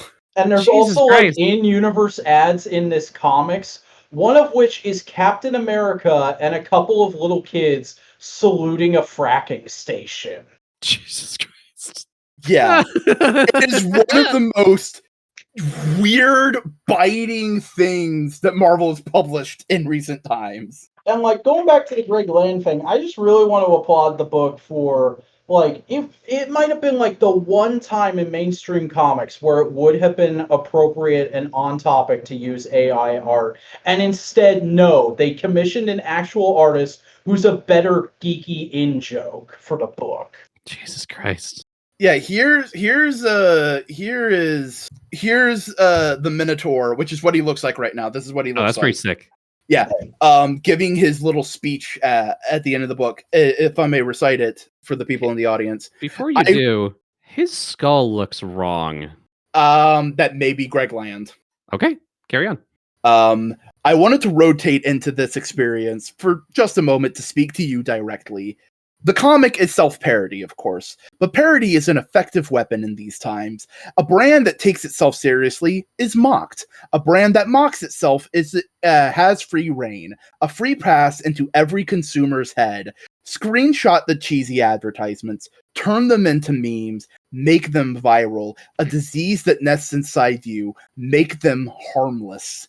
We can laugh together, can't we? We're such good friends. How could you do without us? We are allowed to play, to be in on our own joke, because in the end, the joke is on you. The joke is you, and we'll tell it till it eats you alive. And then they set up the second panel of this page to make sure that everyone's on the same page, that he's talking about Thor, not you, the reader. It is such a blanket, deliberate, like, hey, this is what corporations are doing, you idiots, with advertisements and self-parody and joking and all this kind of stuff, and just going like, yeah, we're accepting all of this. It's kind of fucked, ain't it? Yeah, but that's some good comic writing right there. let's be real. The people who are in charge of making these things happen also don't read them. Yeah. So you can slip these things in as long as you're, at least somewhat trying to to suppose that it's about the character and not the business. You hope that the people reading it are smart enough to understand, but they have to care. Yeah. Also, it really shows how different our tastes in comics are. That Boingo's able to go on like a whole analytical diatribe about this thing, and yet like one of the most impactful things for me in comics this week was if I can find it real quick on the website we use. There it is. Nightwing had his Legacy 300th issue this week, which means it's the 300th issue of a book called Nightwing that is published ever, but DC renumbers so many times that the actual numbering of this version of Nightwing is number 113. But they made a big deal. They did a bit of an oversized thing, and at the end of this issue, Nightwing throws like a big block party for all his friends and family at this local pizza joint he's a fan of, and he goes inside to say thank you to the owner, and the owner is one of Nightwing's co-creators, and he's drawn to look exactly like he looks right now. And he's like, hey, thanks, man, for doing this. I know it couldn't have been easy to make all these pizzas. This is great. And he's like, hey, you've been doing really cool stuff for the community lately, man. You're awesome, and I'm proud of you. And I'm sure your co-creator would be proud of you too, where he's still alive. And there's a picture of him in the background. And then you get to the end of the issue, and you find out that the creator actually wrote that scene. And it's like, oh, that's the kind of shit that, as a fan of a character, makes you like get a little emotional. Yeah. Comics will break your heart, but sometimes they'll mend it. Sometimes in the same issue. Also, Animal Pound, or it is called Animal Pound. There's a comic called Animal Pound by my favorite writer, Tom King, going on right now, which is just really good social commentary about what intergender politics have been like over the last 10 years, by way of just making men and women literal cats and dogs. All right. Yeah. Also, he's fairly progressive. He put in an allegory for non-binary people, bunnies. That's. I guess Considering, that works. Sure. hey, Leslie, Yeah. considering that one of the non-binary people of V-Pals is a bunny, You know what? I guess it fits. uh, I guess it fits. Yeah. Yeah. oh, there's a comic that you probably enjoy Oh, because you like horror and you like furry stuff to an extent. sure. I think it's Beyond the Trees Where Nobody Sees. No, Beneath the Trees Where Nobody Sees. Beneath the Trees Where Nobody Sees by Patrick Horvath. Yes. The best way to describe it is, you remember Richard Scarry? No. None of the Richard Scarry books, The Worm driving the Apple car. Oh yeah. Okay, imagine that, but there's a serial killer in town. I'm into it. I'll look into this. Yeah, this sounds good actually. Yeah. Yeah, it's a pretty good horror book. Yeah. We love an interesting take on a serial killer. God, I forgot this dude's name was Richard Scarry. Why did he get into kids' books when his name is literally Scary? I mean, look at R.L. Stein. Oh, he's from Boston, Massachusetts. All right, that makes sense. Wow. Damn, we didn't know we were getting the hot Leshy anti-Boston. Look, if you rhetoric. live near Boston, you'd understand. I have no doubt. Oh, Boingo, have you been reading House of Brainiac? Yes. How you liking it? I'm liking it, but I'm also like one of the few people who like actually likes Lobo. Yeah. I like Lobo when he's a guest character in things. I don't like Lobo when it's his book. Lobo's an interesting fellow. Mm-hmm. But like he's being and I mean like that's just a lot of Williamson's Superman is this just feels like Lobo from the animated series where he was an occasional guest star, and yeah, that works here. That's how I like my Lobo. Thank you. Did Lobo ever have a comic crossover with the band Kiss? I don't think so. Why not? That seems like a missed opportunity. Yeah. Yeah, they at least look like they would have been an interesting pairing. Oh wait, Kiss are Marvel fans. Yeah, they had a Marvel book. Oh, lost chances. We're living in the worst timeline for that.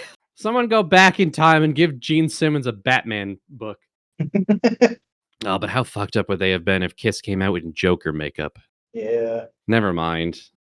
Oh hey, the Jay Garrick miniseries wrapped up this week. Oh, that's neat. it ends in a literal image taken moments before disaster. Well, I do know, like, the very first issue is just, like, his superior officer in, like, the army going, like, what the fuck are you doing being gay? No, that's the other. That's Golden Age Green Lantern. I was talking about Golden Age Flash. Oh, right. Alan Scott, that's his name. Alan Scott. I knew it was something with an A. Yeah, I wasn't actually reading that one. I've been reading the Jay Garrick one just because it was a really interesting concept to me, which is this hero that has been around since the 40s and is in the modern era portrayed as like canonically 60 years old. Finds out that like, oh, he did actually have a daughter back in the day, but she got retconned out of existence, except that she didn't actually exist back in the day. This is something they're inventing now. And so it's this couple that's like geriatric and in their 60s finding out we have a teenage daughter who also has superpowers. How do we adjust to this? And then there's like this whole conspiracy that unravels around how she got retconned and whatnot. It's fun. I have discovered in the last few years that I probably am like a fairly Flash core DC fan, where it's just like, yeah, you give me another character who can run fast, I'll give that a look. You are Sal's worst enemy. Yeah. But no, I found it funny because Cy Spurrier is writing the main Flash book right now, and it's very heady and like hardcore sci-fi and like cosmic horror. Yeah. But this literally it goes like, hey, the Speed Force, it's just a weird cosmic energy that lets you run fast? What's up with that? What's up with that? There's gotta be more of that. And there is, and it's horrifying. But this book has been very like happy-go-lucky and very like, it's the meme. It's about family, and that's what makes it so powerful. And literally the last panel is the whole Flash extended family taking a family photo and being like, I think everything's gonna be fine. Life's an adventure. Here's hoping the next one brings as much joy to your life as it has in mine. And it's like you might as well have put a little blurb at the bottom that says, you can continue to read the adventures of Jay Garrick in the main Flash title, where things are not full of joy. They're full of existential dread. Yeah. Spider-Man's been good. Spider-Man's been okay. I'm really Spider-Man, not Spider-Man. Oh yeah. Well, actually, I didn't vibe with the first issue. I just went back to only reading the main Miles book. The second issue has the Vermin. That's a very Boingo core move.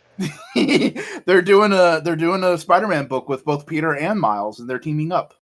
Oh hell yeah! And it's written by the guy who show ran that cartoon everybody loves. There was a cartoon? No, Spectacular Spider-Man. He also made Gargoyles. Oh, He sure did. Neat. But yeah, no. The main Miles book looks like it's gonna get some fucky shit pretty soon, though. Have you been hearing about that? No. Apparently, something's gonna happen in the next couple issues, at least going by solicitations. Miles and Starling are gonna split up, and Miles is gonna get with Kamala. Oh. Yeah. Like, it's been a thing. They've been hinted at having feelings for each other as far back as, like, I want to say 2015. That would have been Champions, right? The stuff I'm thinking of specifically was All New, All Different Avenger. Okay. But it's also like, why would you do that right now when Kamala's got so much shit going on with her character and Miles is in a really good, healthy, and cute relationship with a character who probably won't get panel time after she's booted out of that book. Say la vie. Yeah. Wonder Woman's really good right now, though. I need to catch up on that. Yeah, the most recent issue is literally just 22 pages of Wonder Woman being like, yeah, no, you're not going to break me. You can't mentally break Wonder Woman, no matter what kind of insane sexist 50s bullshit reality you subjugate her to. Or whatever Mark Millar was on the fucking 90s. Oh, yeah. Thanks for reminding me of that. Oh, Leshy doesn't know comic book history lore. I don't. In the 90s, two major events happened. That was the death of Superman, where he fought Doomsday and died. Don't worry, he got better. And the breaking of the Bat, where Batman fought Bane and got his back broken. Don't worry, he got better. Yeah. Okay. So, upcoming comic book writer, Mark Millar, was like, hey, why don't we complete the trilogy? Why don't we do the Trinity? Because they're the three main guys. They're the Trinity. Batman, Superman, Wonder Woman. Why don't we do one for Wonder Woman called The Rape of Wonder Woman. No. That's We what don't the do that editor one. said. We don't do that one, no. But What if you go get a job at Marvel instead, sir? Oh, this guy wrote Nemesis. Okay. he also wrote Civil War. He wrote Oh. Kick-Ass. He wrote a lot of like late 90s, early Edgelord. to mid 2000s comics that are edgy as fuck and inspired a lot of parts of culture I'm not a fan of these days. He wrote several about Jesus, apparently. Yeah, but Huh. yeah, that's just a part of like comic book fan lore of just like, yeah, they were thinking about it for like a half a minute of doing a story called The Rape of Wonder Woman. Jesus Christ. Jesus Christ, guy. Yeah, no, we bandy about things like that as just like Jesus of like That's a thing that almost happened. A thing that did actually happen, though, the one Wonder Woman run everybody universally agrees is bad, is the Denny O'Neil run from the 70s, where she gives up all her superpowers and becomes a secret agent and doesn't have a costume. Because Denny O'Neil had a lot of problems with second wave feminism. Oh my god. Did Denny O'Neil write Hard Traveling Heroes, or was that someone else? Yeah, no, that's Denny O'Neil. Denny Oh. O'Neil was a very progressive guy. Denny O'Neil is basically the Gene Roddenberry of comics, where he was very progressive when it came to things like bigotry, but when it came to things like women and sex, his attitude was yes, please. Yeah, it checks out. I mean, there's literally an issue in Hard Traveling Heroes, which is the team up of Green Lantern and Green Arrow, where they go to a planet ran by women, and they're just harpies. Okay. What's up with comic writers, man? I mean, it was a boys' club for a very long time. Yeah, it sure was, wasn't it? Do you know where have you heard of the trope fridging? I suppose so, yeah. Do you know that comes from comics? No. You want to hear the story behind it? Yeah, sure. Why not? Why so not? in the 90s, during that whole wave of we're gonna briefly get rid of and radically reinvent Superman, Batman, and all of our biggest characters, they also did that to Green Lantern. They had Hal Jordan, who was the premier Green Lantern of his day. As a consequence of the death and return of Superman, a Superman villain destroyed his entire home city. And in his grief, he went crazy and destroyed the entire Green Lantern Corps. And there was only one ring and one guardian left, and that guardian went back to Earth and gave the last ring to a human named Kyle Rayner. You may have heard of him. He's a fairly popular Green Lantern these days. But in, I want to say it's like within the first 10 issues of his solo series, his initial girlfriend is killed and her body is stuffed in his apartment's refrigerator by a supervillain. And their relationship had actually been really fun and cute up to that point. And it's just this character who readers generally liked is just killed off very callously for shock value. And there was a lot of that going around in comics at the time. Yeah. And so much so that a noted commentator on comics, a woman named Gail Simone, made a blog post about it. Kind of like it went viral back in the day. Like 90s viral. So like, and she was able to parlay that into a career of being one of the most successful female comic book writers ever. Like she created Birds of Prey, basically. The version everybody knows. Like, and she has tried to improve the comic book industry through just like, hey, maybe don't treat women like shit. What the fuck, guys? This shit is crazy any nerd thing is crazy once you start digging into it. I'm telling you. I'm sure you've got information like this about anime and VTubing stored somewhere in your brain. I don't, man. These things are too recent. You can't get away with that. Is Leshy actually a normie? Is that what we're discovering tonight? No, I'm just living under a rock. No, Are you living in a cardboard box? Leshy might have like dark furry knowledge. I don't know that there's a lot of like dark furry knowledge that isn't like What can you tell me relatively about public. Fritz the cat? I don't know. I wasn't old enough for that to be like relevant to my life. Leshy's like, man, that's old man shit, man. I'm not gonna lie. Like my awareness of furry stuff is like adjacent through friends until maybe 6 years ago, where I started getting more involved with my partner, who is herself a much bigger furry than I am. So like I know of things, but a lot of what I know is the same stuff that like Wang on YouTube has covered. Oh. So it's like I don't know anything crazy. I know of stuff, but I don't know that But see, any of that's it the is. thing. To everybody else, the stuff Wang covers is crazy. That's true, but like anything that I know that might not be discussed on a global scale in any capacity is like that because it doesn't really matter outside of its local community. I don't know that I can like get into a few things, but I've heard some shit. I've heard shit, but everyone's heard shit. Yeah. Everybody knows shit. Fuck. Everyone is aware of something that they'll never talk about to anyone again, right? I feel like that's pretty common. Probably. Oh, do you want to know what Transformers Kiss Players is? Oh, don't no stop. This is where I'm drawing that line. No, we're not doing that tonight. See, there's two types of Transformers fans. There's like deep lore Transformers fans. There's two types. There's the type who will bring up Kiss Players, and there's the type who will react with revulsion to the mere mention of Kiss Players. 2006, huh? Yeah. Oh no, you're looking it up. Oh my! Yep. There it is. It's another soul ruin. All right, yeah, I've read the synopsis. I think I'm good. Yeah. I'm good on that one. They did release those toys in America because weren't they the alternators? Yeah, They were alternators molds, but I don't think the Kiss Players releases were actually released in America.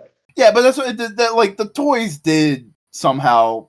I don't think the figurines of the girls got released over here. No. didn't need them here. Sometimes you look at, like Vac said, nerdy things tend to have some weird closets. Yeah. I guess I know of things happening in like gaming, but I'm not gonna lie, a lot of those have been brought to light in recent years. Yeah. So it's not like a secret anymore. I think I saw something today about like some company. I mean, like, can I find this? Yeah, there we go. Take-Two lied about layoffs. I saw that video drop today. That's in my sub box right now.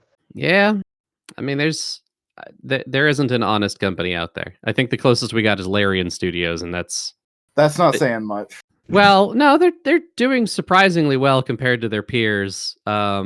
They told Wizards of the Coast to go fuck themselves, basically. So like that's a pretty high bar.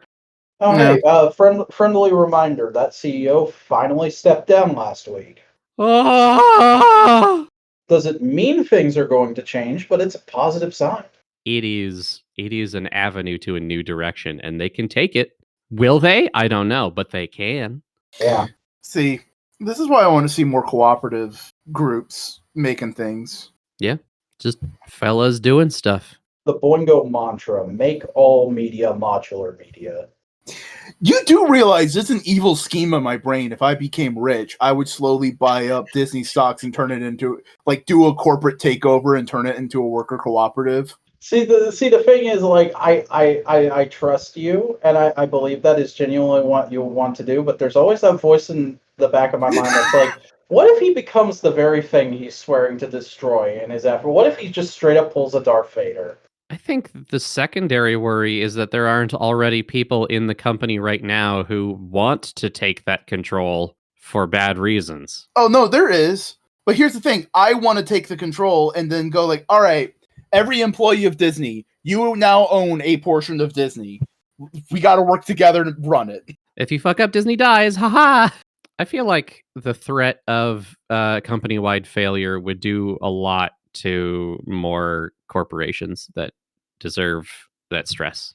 Not on the workers, but definitely on the people who control the money behind it.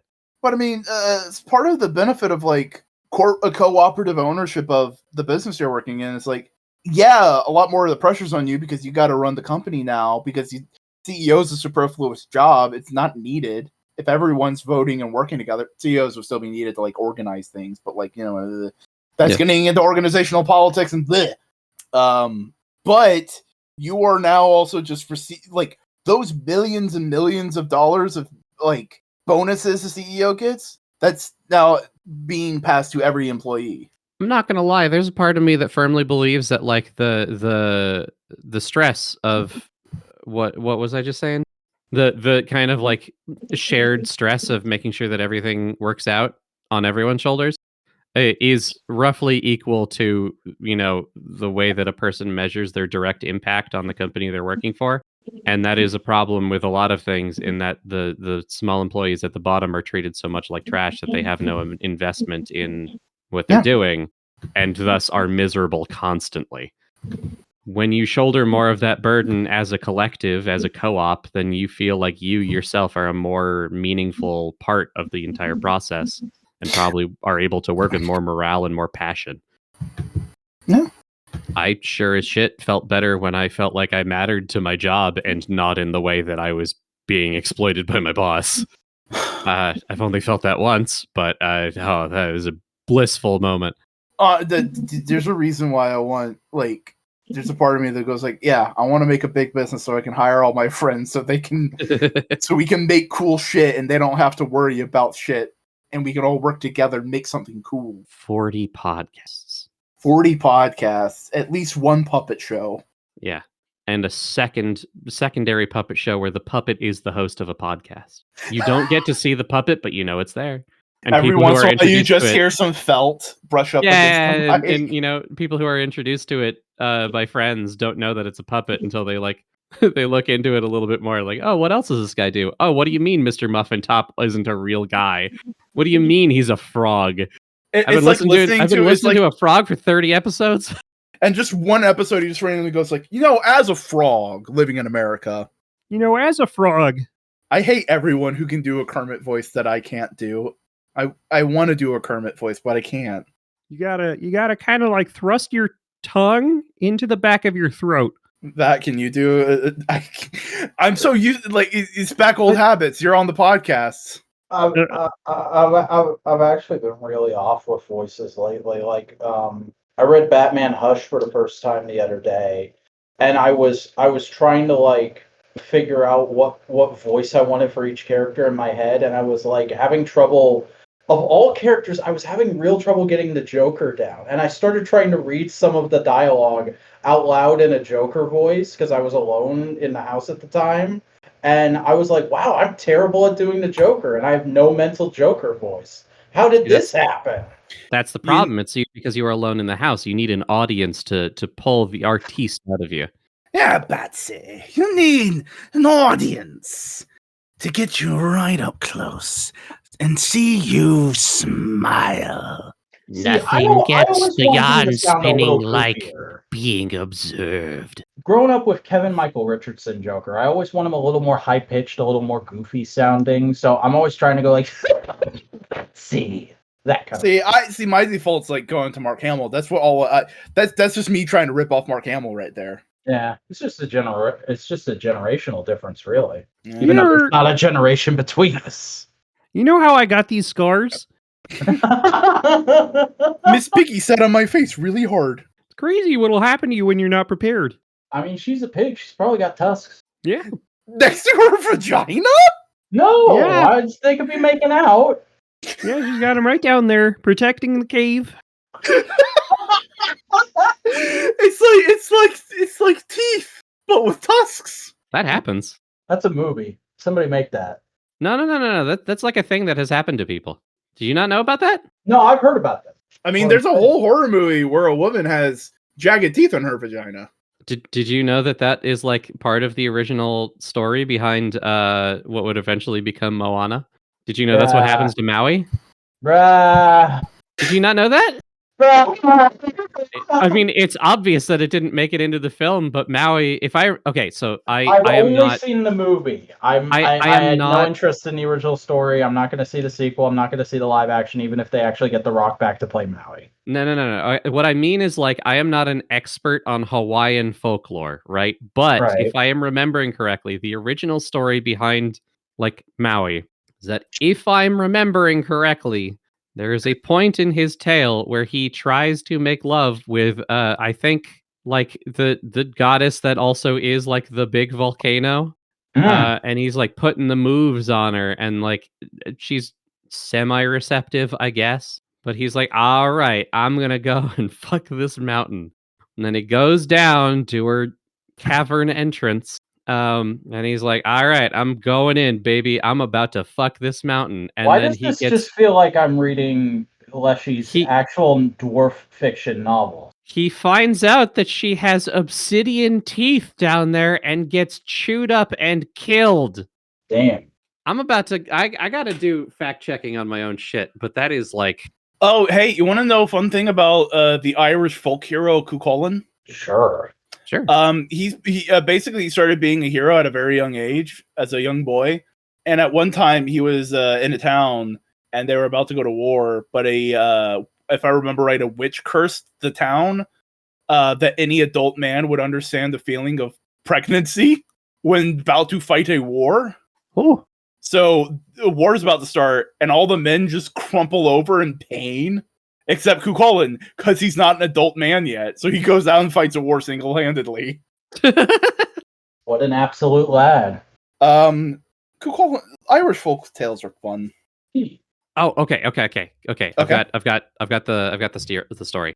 Maui is not an immortal. He's tricked by his father into thinking that he has a chance to achieve immortality, so it says on Wikipedia. But the way to do this is to enter the goddess of night through her vagina. And she's asleep, and Maui, strips down, and he's ready to climb on in. He has a bird friend, apparently, who's not about this, and wakes up the goddess to warn her. And as Maui is turning into a worm to get in there, she crushes him to death with her obsidian teeth in her vagina, and that is apparently that makes him the first man to die in the origin myth of Maori folklore. Wow. Yeah, he was the first man in the world to die because he wanted to become a god by getting into a sleeping goddess's body, and she had obsidian teeth there and tore him to shreds. I mean, if you're gonna be the first guy to die and it's not a natural death, I feel like rape is a pretty good reason to get killed. Yeah, he definitely earned that death. It kind of sucks that it happened because his dad wanted to pull a prank on him, but so it goes. Yeah. Well, dads just feel like that sometimes, you know? Yeah, sometimes it just be like that. Speaking of dads being like that, can I share with you something I've learned about today, 420? Okay. Let me make sure that he is a dad. One sec. Also make sure your story is short enough, because at the time of recording, there's only 14 minutes left in 420. No, that's well, I'm in California. I get extra. Ooh. All right. Does he have a child? Does he have children? Has Yes. this man Okay, he's got reproduced? factually checked father. It checks out. The segue totally works and hasn't gone on too long. Today, 420, semi-historical for a couple of reasons that I won't say, but also today is the day back in 1979 that previous president Jimmy Carter was attacked by a swamp rabbit while on a fishing boat, and nobody believed him until a picture came out about it. Well, There's like news articles like calling him crazy and stupid until like some photographer that was like, I guess, stalking him showed a picture of like the attack about to happen. Jimmy Carter, what a guy! The last Jimmy? good president. Yeah. Happy birthday, Jimmy Carter rabbit incident. Happy birthday, Jimbo. That's also one of the things that's famous for today, and I like it better than the other one. Is it any famous person's birthday today? Yeah, it is. Who? Famous birthdays, April 20. You're not gonna like it. Those born on this day are a Taurus. George Takei. Mm-hmm. I like George Takei. He seems like a nice guy. Crispin Glover. Crispin Glover's all right. He's a little crazy, a little wacky, but he's all right. I don't know anyone else on this list. Oh, it's Shamir Moore's birthday. Who are you worried about, Boingo? It's Adolf Hitler's birthday. Whoa! Oh my god! All right. Well, that's yeah. Oh, buddy. I'm gonna have to ask for my appearance on this podcast to be retracted. I can't have my brand be damaged in this way. Your brand's already been damaged, bro. Hey, it's Andy Serkis's birthday. He's 60 today. Congratulations, Andy Wow. Serkis, Mr. Monkey Man. Happy birthday, Jafar al-Sadiq, Muslim scholar and scientist, born in Medina Umayyad Empire, 702 AD. It's Carmen Electra's birthday. She's 52. A bit of a small name here next to Jafar. How about Joey Lawrence? Sure. If you were born on April 20th, tell us in the comments of this very podcast. If you are indeed Adolf Hitler and you've somehow survived all these years, Big fan of the you. podcast. He loves this podcast. Well, we don't love him. If It's fine. Adolf Hitler He's were brilliant. alive, he'd be like well over 100 by now. I don't think he'd understand what a podcast is. How old is Hitler today? Jesus. You're going on a- 134. You're going Yeah, on a there's list, no Leshy. way. I think the oldest person ever was like 120 something. Oldest person in history. This week on Leshy Google shit. 122. Hmm. And That's they the limit, everybody. That's the most you can get. Yeah. Better fucking shape up. Figure out how you're going to fit everything into that time. Please have anxiety. The oldest presently living person is 117, so just around the bend. I'm on the list of like verified oldest people on Wikipedia, and it's funny that like Maria Branyas, who is the oldest person alive right now, her Wikipedia page is from her 117th birthday, so she looks appropriate. The next two, Tomiko Ituka and Ina Kanbaro Lucas, both of their pictures are from when they were quite young, which seems like false advertising. That seems like retroactive favoritism. Oh, like they're on the list of verified oldest people alive. I don't care what they looked like back then. I'm into them now. Well, she's out here looking for gilfs. I'm looking for verified oldest gilfs. Oh my god. Hey, weird comment. I'm on this list. It's kind of bizarre how many of the oldest people to have ever lived died in April. Damn. Actually, didn't the previous oldest person ever just die a couple weeks ago? I feel like I heard that somewhere. The second oldest person ever died in 2022. Hmm. Unless Maria Branyas's page has not been updated, which is possible, but unlikely. She has outlived one of her children. Oof. Oh, last surviving validated American-born person born before 1909 following the death of Edith Ceccarelli on 22nd of February 2024. So yeah, about 2 months ago. Mm. She couldn't cut it. Couldn't cut it. She was the oldest living American, not the oldest person in the world. Okay. I know there's a lot of old ass people in Japan. Yeah. Yeah, because Japan is just. I'm sorry, Japan, but you're too nice to your olds. I mean, that doesn't seem to be the case anymore. Yeah, it seems like the tide is changing. But that was like a big thing in their media for a long time of like, we're really nice to our olds and it's actually costing us quite a bit. There's a mixed bag about that, right? Because there's a lot of like cultural respect for the elderly, but also the largest population of homeless people in Japan are elderly. there's a cultural reverence, but not a lot of government support. It looks like, Interesting. particularly for those that outlive their families or didn't like produce offspring. Yeah, because that's the thing, isn't it? Like most older folks, once they retire, at a certain point, they just move back in with their kids, don't they? Kind of, yeah. And when they don't have someone to move back in with, they don't have anything, and so they're kind of just homeless. Yeah, I love Japan. Japan's cool in concept. I love anime and gaming and Garugamesh and the tea ceremonies. I think you just hit a funny nerve for the Leshy. I did.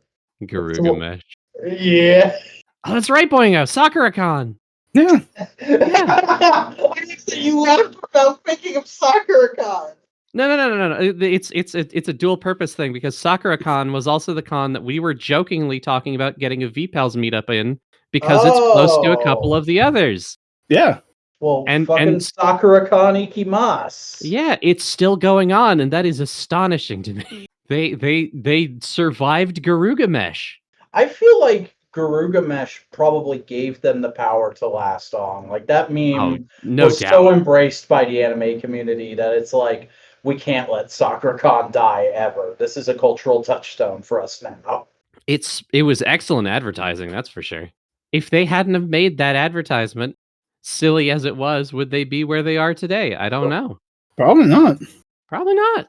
It might be the best convention ad ever because so many local convention ads are just like stock footage of a dealer room with are you into blah blah blah and Hoopity Floop? Well, come on down to Hoopity Floop Con. We got all the Hoopity Floop right here. We got Hoopity Floops, we got Beaver Bops, and we got some boobles.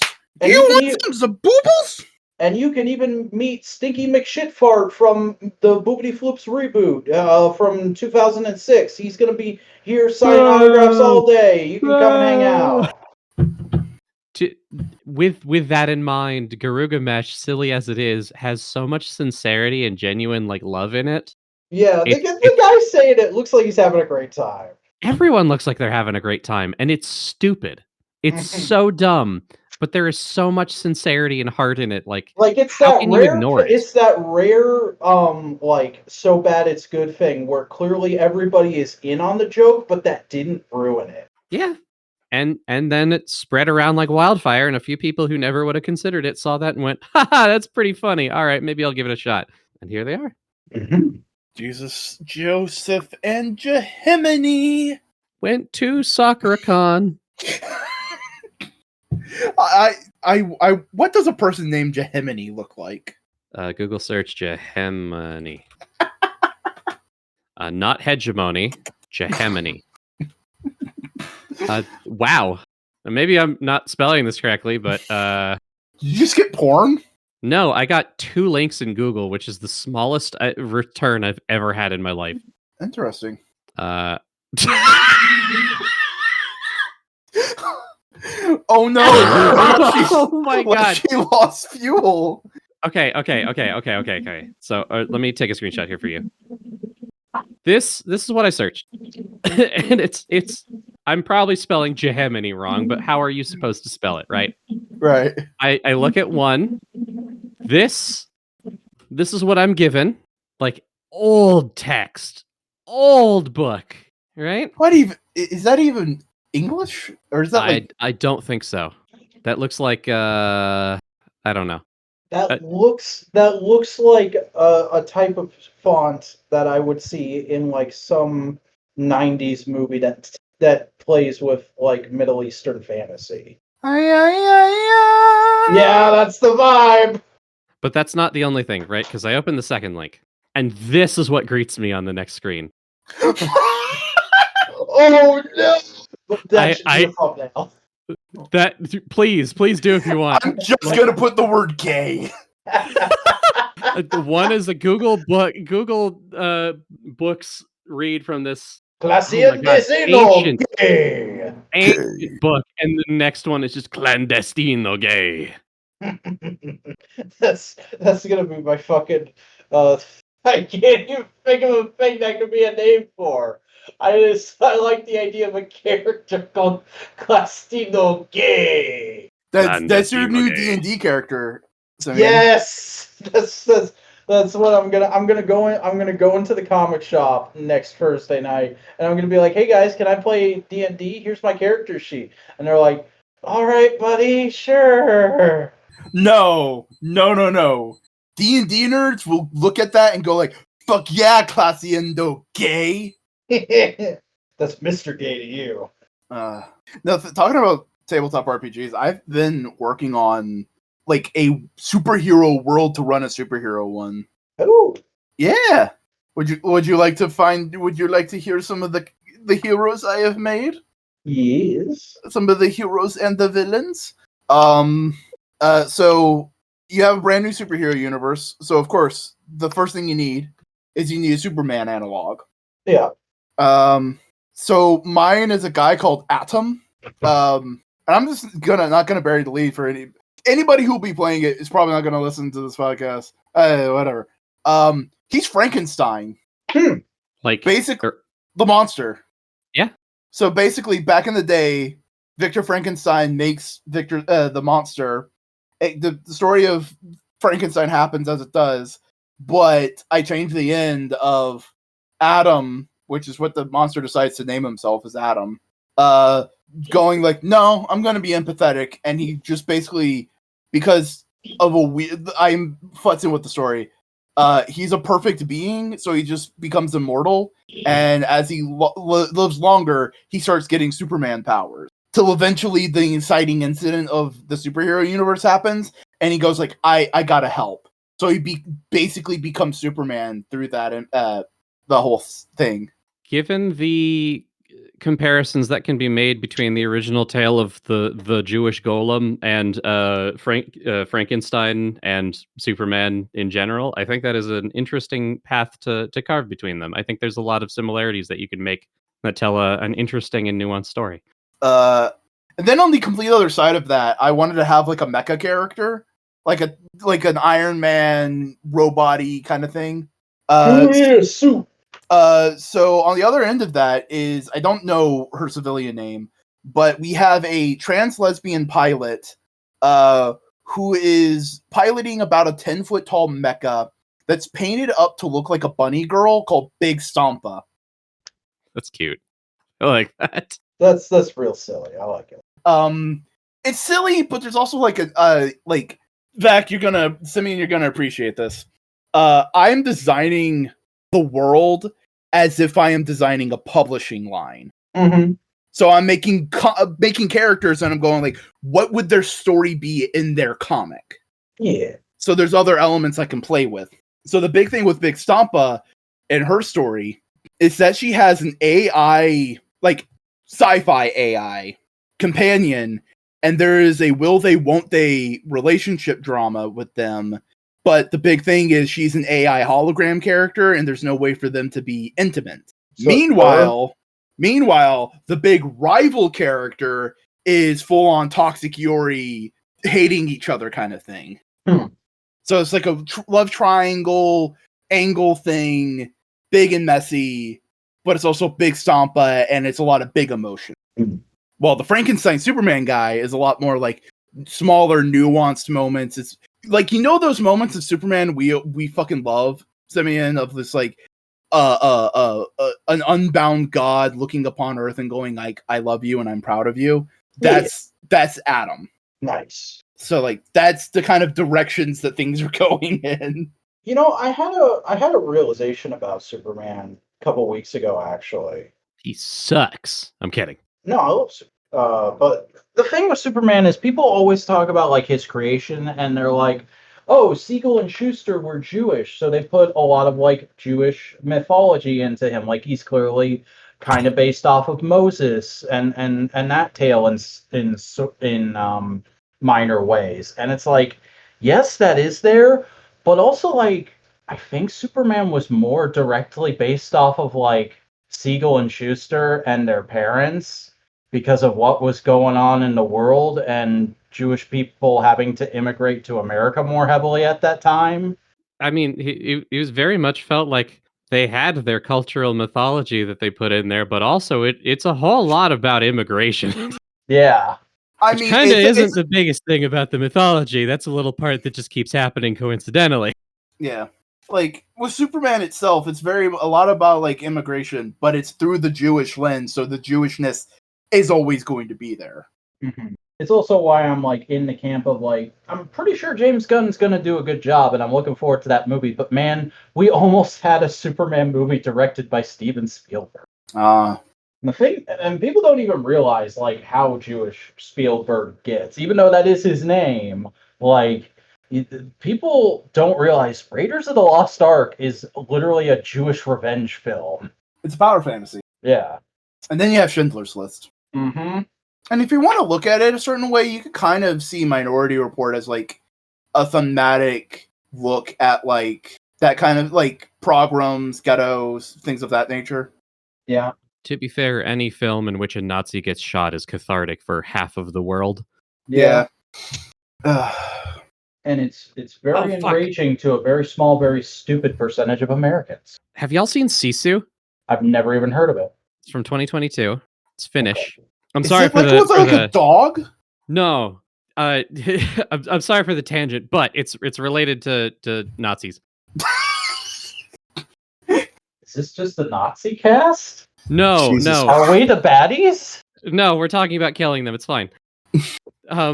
It's a film that's been on my list for a couple of years now, because its premise has like captured me, and I'm gonna try and watch it soon. Okay. And if I do, I hope at least one of you also does. Yeah, what's it about? Sisu is about an old timey gold prospector during the Lapland War in Finland, I believe.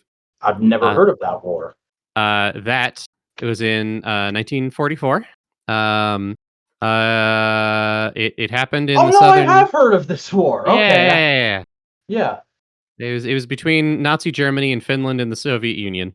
But this is about an old timey gold prospector who happens to find like a stash. Right, he finds a ton of gold. God, his future is set. Crazy thing happens. Nazis find out, and they're going to try and come for him for his gold. So it is an action thriller where it's this old timey prospector motherfucker fighting as many goddamn Nazis as he possibly can to save himself, his family, and his gold. Please tell me he uses his pickaxe as a weapon the entire movie. I haven't seen it yet, but it looks kind of like he does that a little bit. Oh my god, I want to see this as well. I'm going to put the trailer in chat. The tagline is "Vengeance is golden." Yes. Oh my god, I am fucking down for this. Yeah, buddy. He's got a dog also. That's pretty cool. Oh, That's yeah, where I dog. was thinking it was about a dog. Yeah, he's got a dog. Oh, Okay, this yeah. looks really, really well shot. Right? Like, I'm just kind of scrubbing through it, and like the cinematography in this looks really nice. It just looks so good.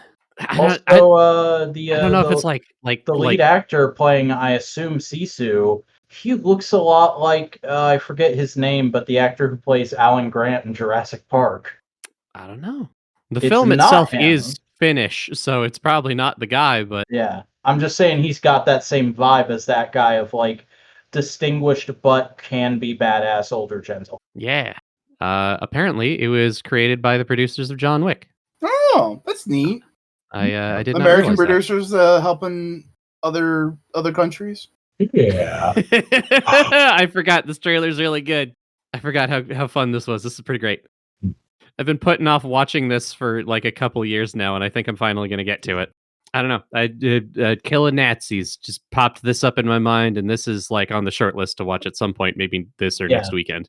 Dear viewer or listener or person consuming content, if you take anything away from this podcast, it's media that involves killing Nazis is generally pretty good. You should go check some out. Yeah. I just realized we've been 9:30, 10:30, 9:30, 10:30.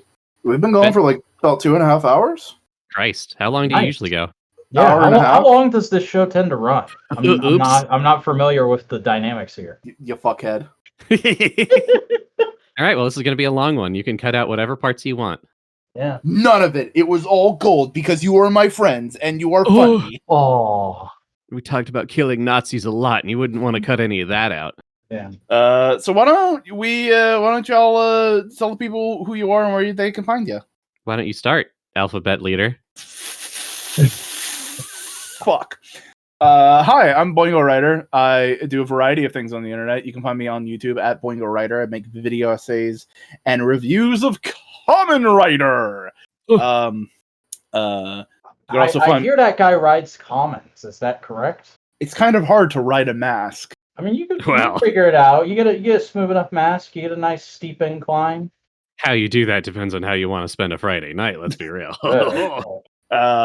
You may also find me on Twitch. Hopefully, one day, very, very soon. I'll make you. Fucking just tell me to join on one of your streams, and I'll do it. Sure. I'll find something for both of us. You can find me on a variety of social media platforms. Links are in the description. Blech. I'm Leshy the Dwarf. I am a VTuber streamer on Twitch at the same name, Leshy the Dwarf. You can find me on Twitter at Leshy the Dwarf and Bluesky as Leshy. I was able to steal it before anyone else got it. I stream 3 times a week, usually Tuesday, Friday, and Sunday, but that changes when I feel like it. And as said earlier, I've got my podcast, Over the Hill. You can find that on my YouTube channel with the same name. You just have to sift through the VODs or just check out the playlist. That's way more convenient. I'm Simeon Scott, a guy you probably never heard of before and may not even hear from again. But it was cool being on here. I don't really do this kind of content too often. I gotta admit, I was pretty nervous. I wasn't sure if I was gonna be able to do the whole recorded media thing, but I do toy photography over on Instagram. You can find that. It's just at Simeon Scott, but you change the O's to zeros because I couldn't actually get my name. And there's an underscore in between Simeon and Scott. So you can find that. I've been on a break recently because of some of the stuff we discussed in this podcast. But I'm probably going to be back to it by the time this drops. So yeah, go check that out. I'm also on Bluesky at Simeon Scott if you want to talk to me about things, and I have a Tumblr that's called Simeon Stash because it's just stuff I like. And if you want to check me out on YouTube, like I said, I don't really do that kind of thing, but I do have a cool playlist on my channel called Every Modular Media Video Ever. So if you've wanted to see the sheer breadth of content these people have put out, you can go look that up. But that's pretty much it for me. Hell yeah. And if you liked this podcast, like the video on YouTube, subscribe to the channel, leave a comment down below, tell us what you thought, and also follow us on your podcasting platform of choice. You know, Okay. So you never know how to end these things. Does anybody have any final words? Fuck Nazis. I hope Adolf is having a terrible birthday in hell right. Yay, Labor Day. Not Labor Day, Arbor Day. Shit. Fuck. Oh, no. I fucked up, guys. Can we do the whole podcast over?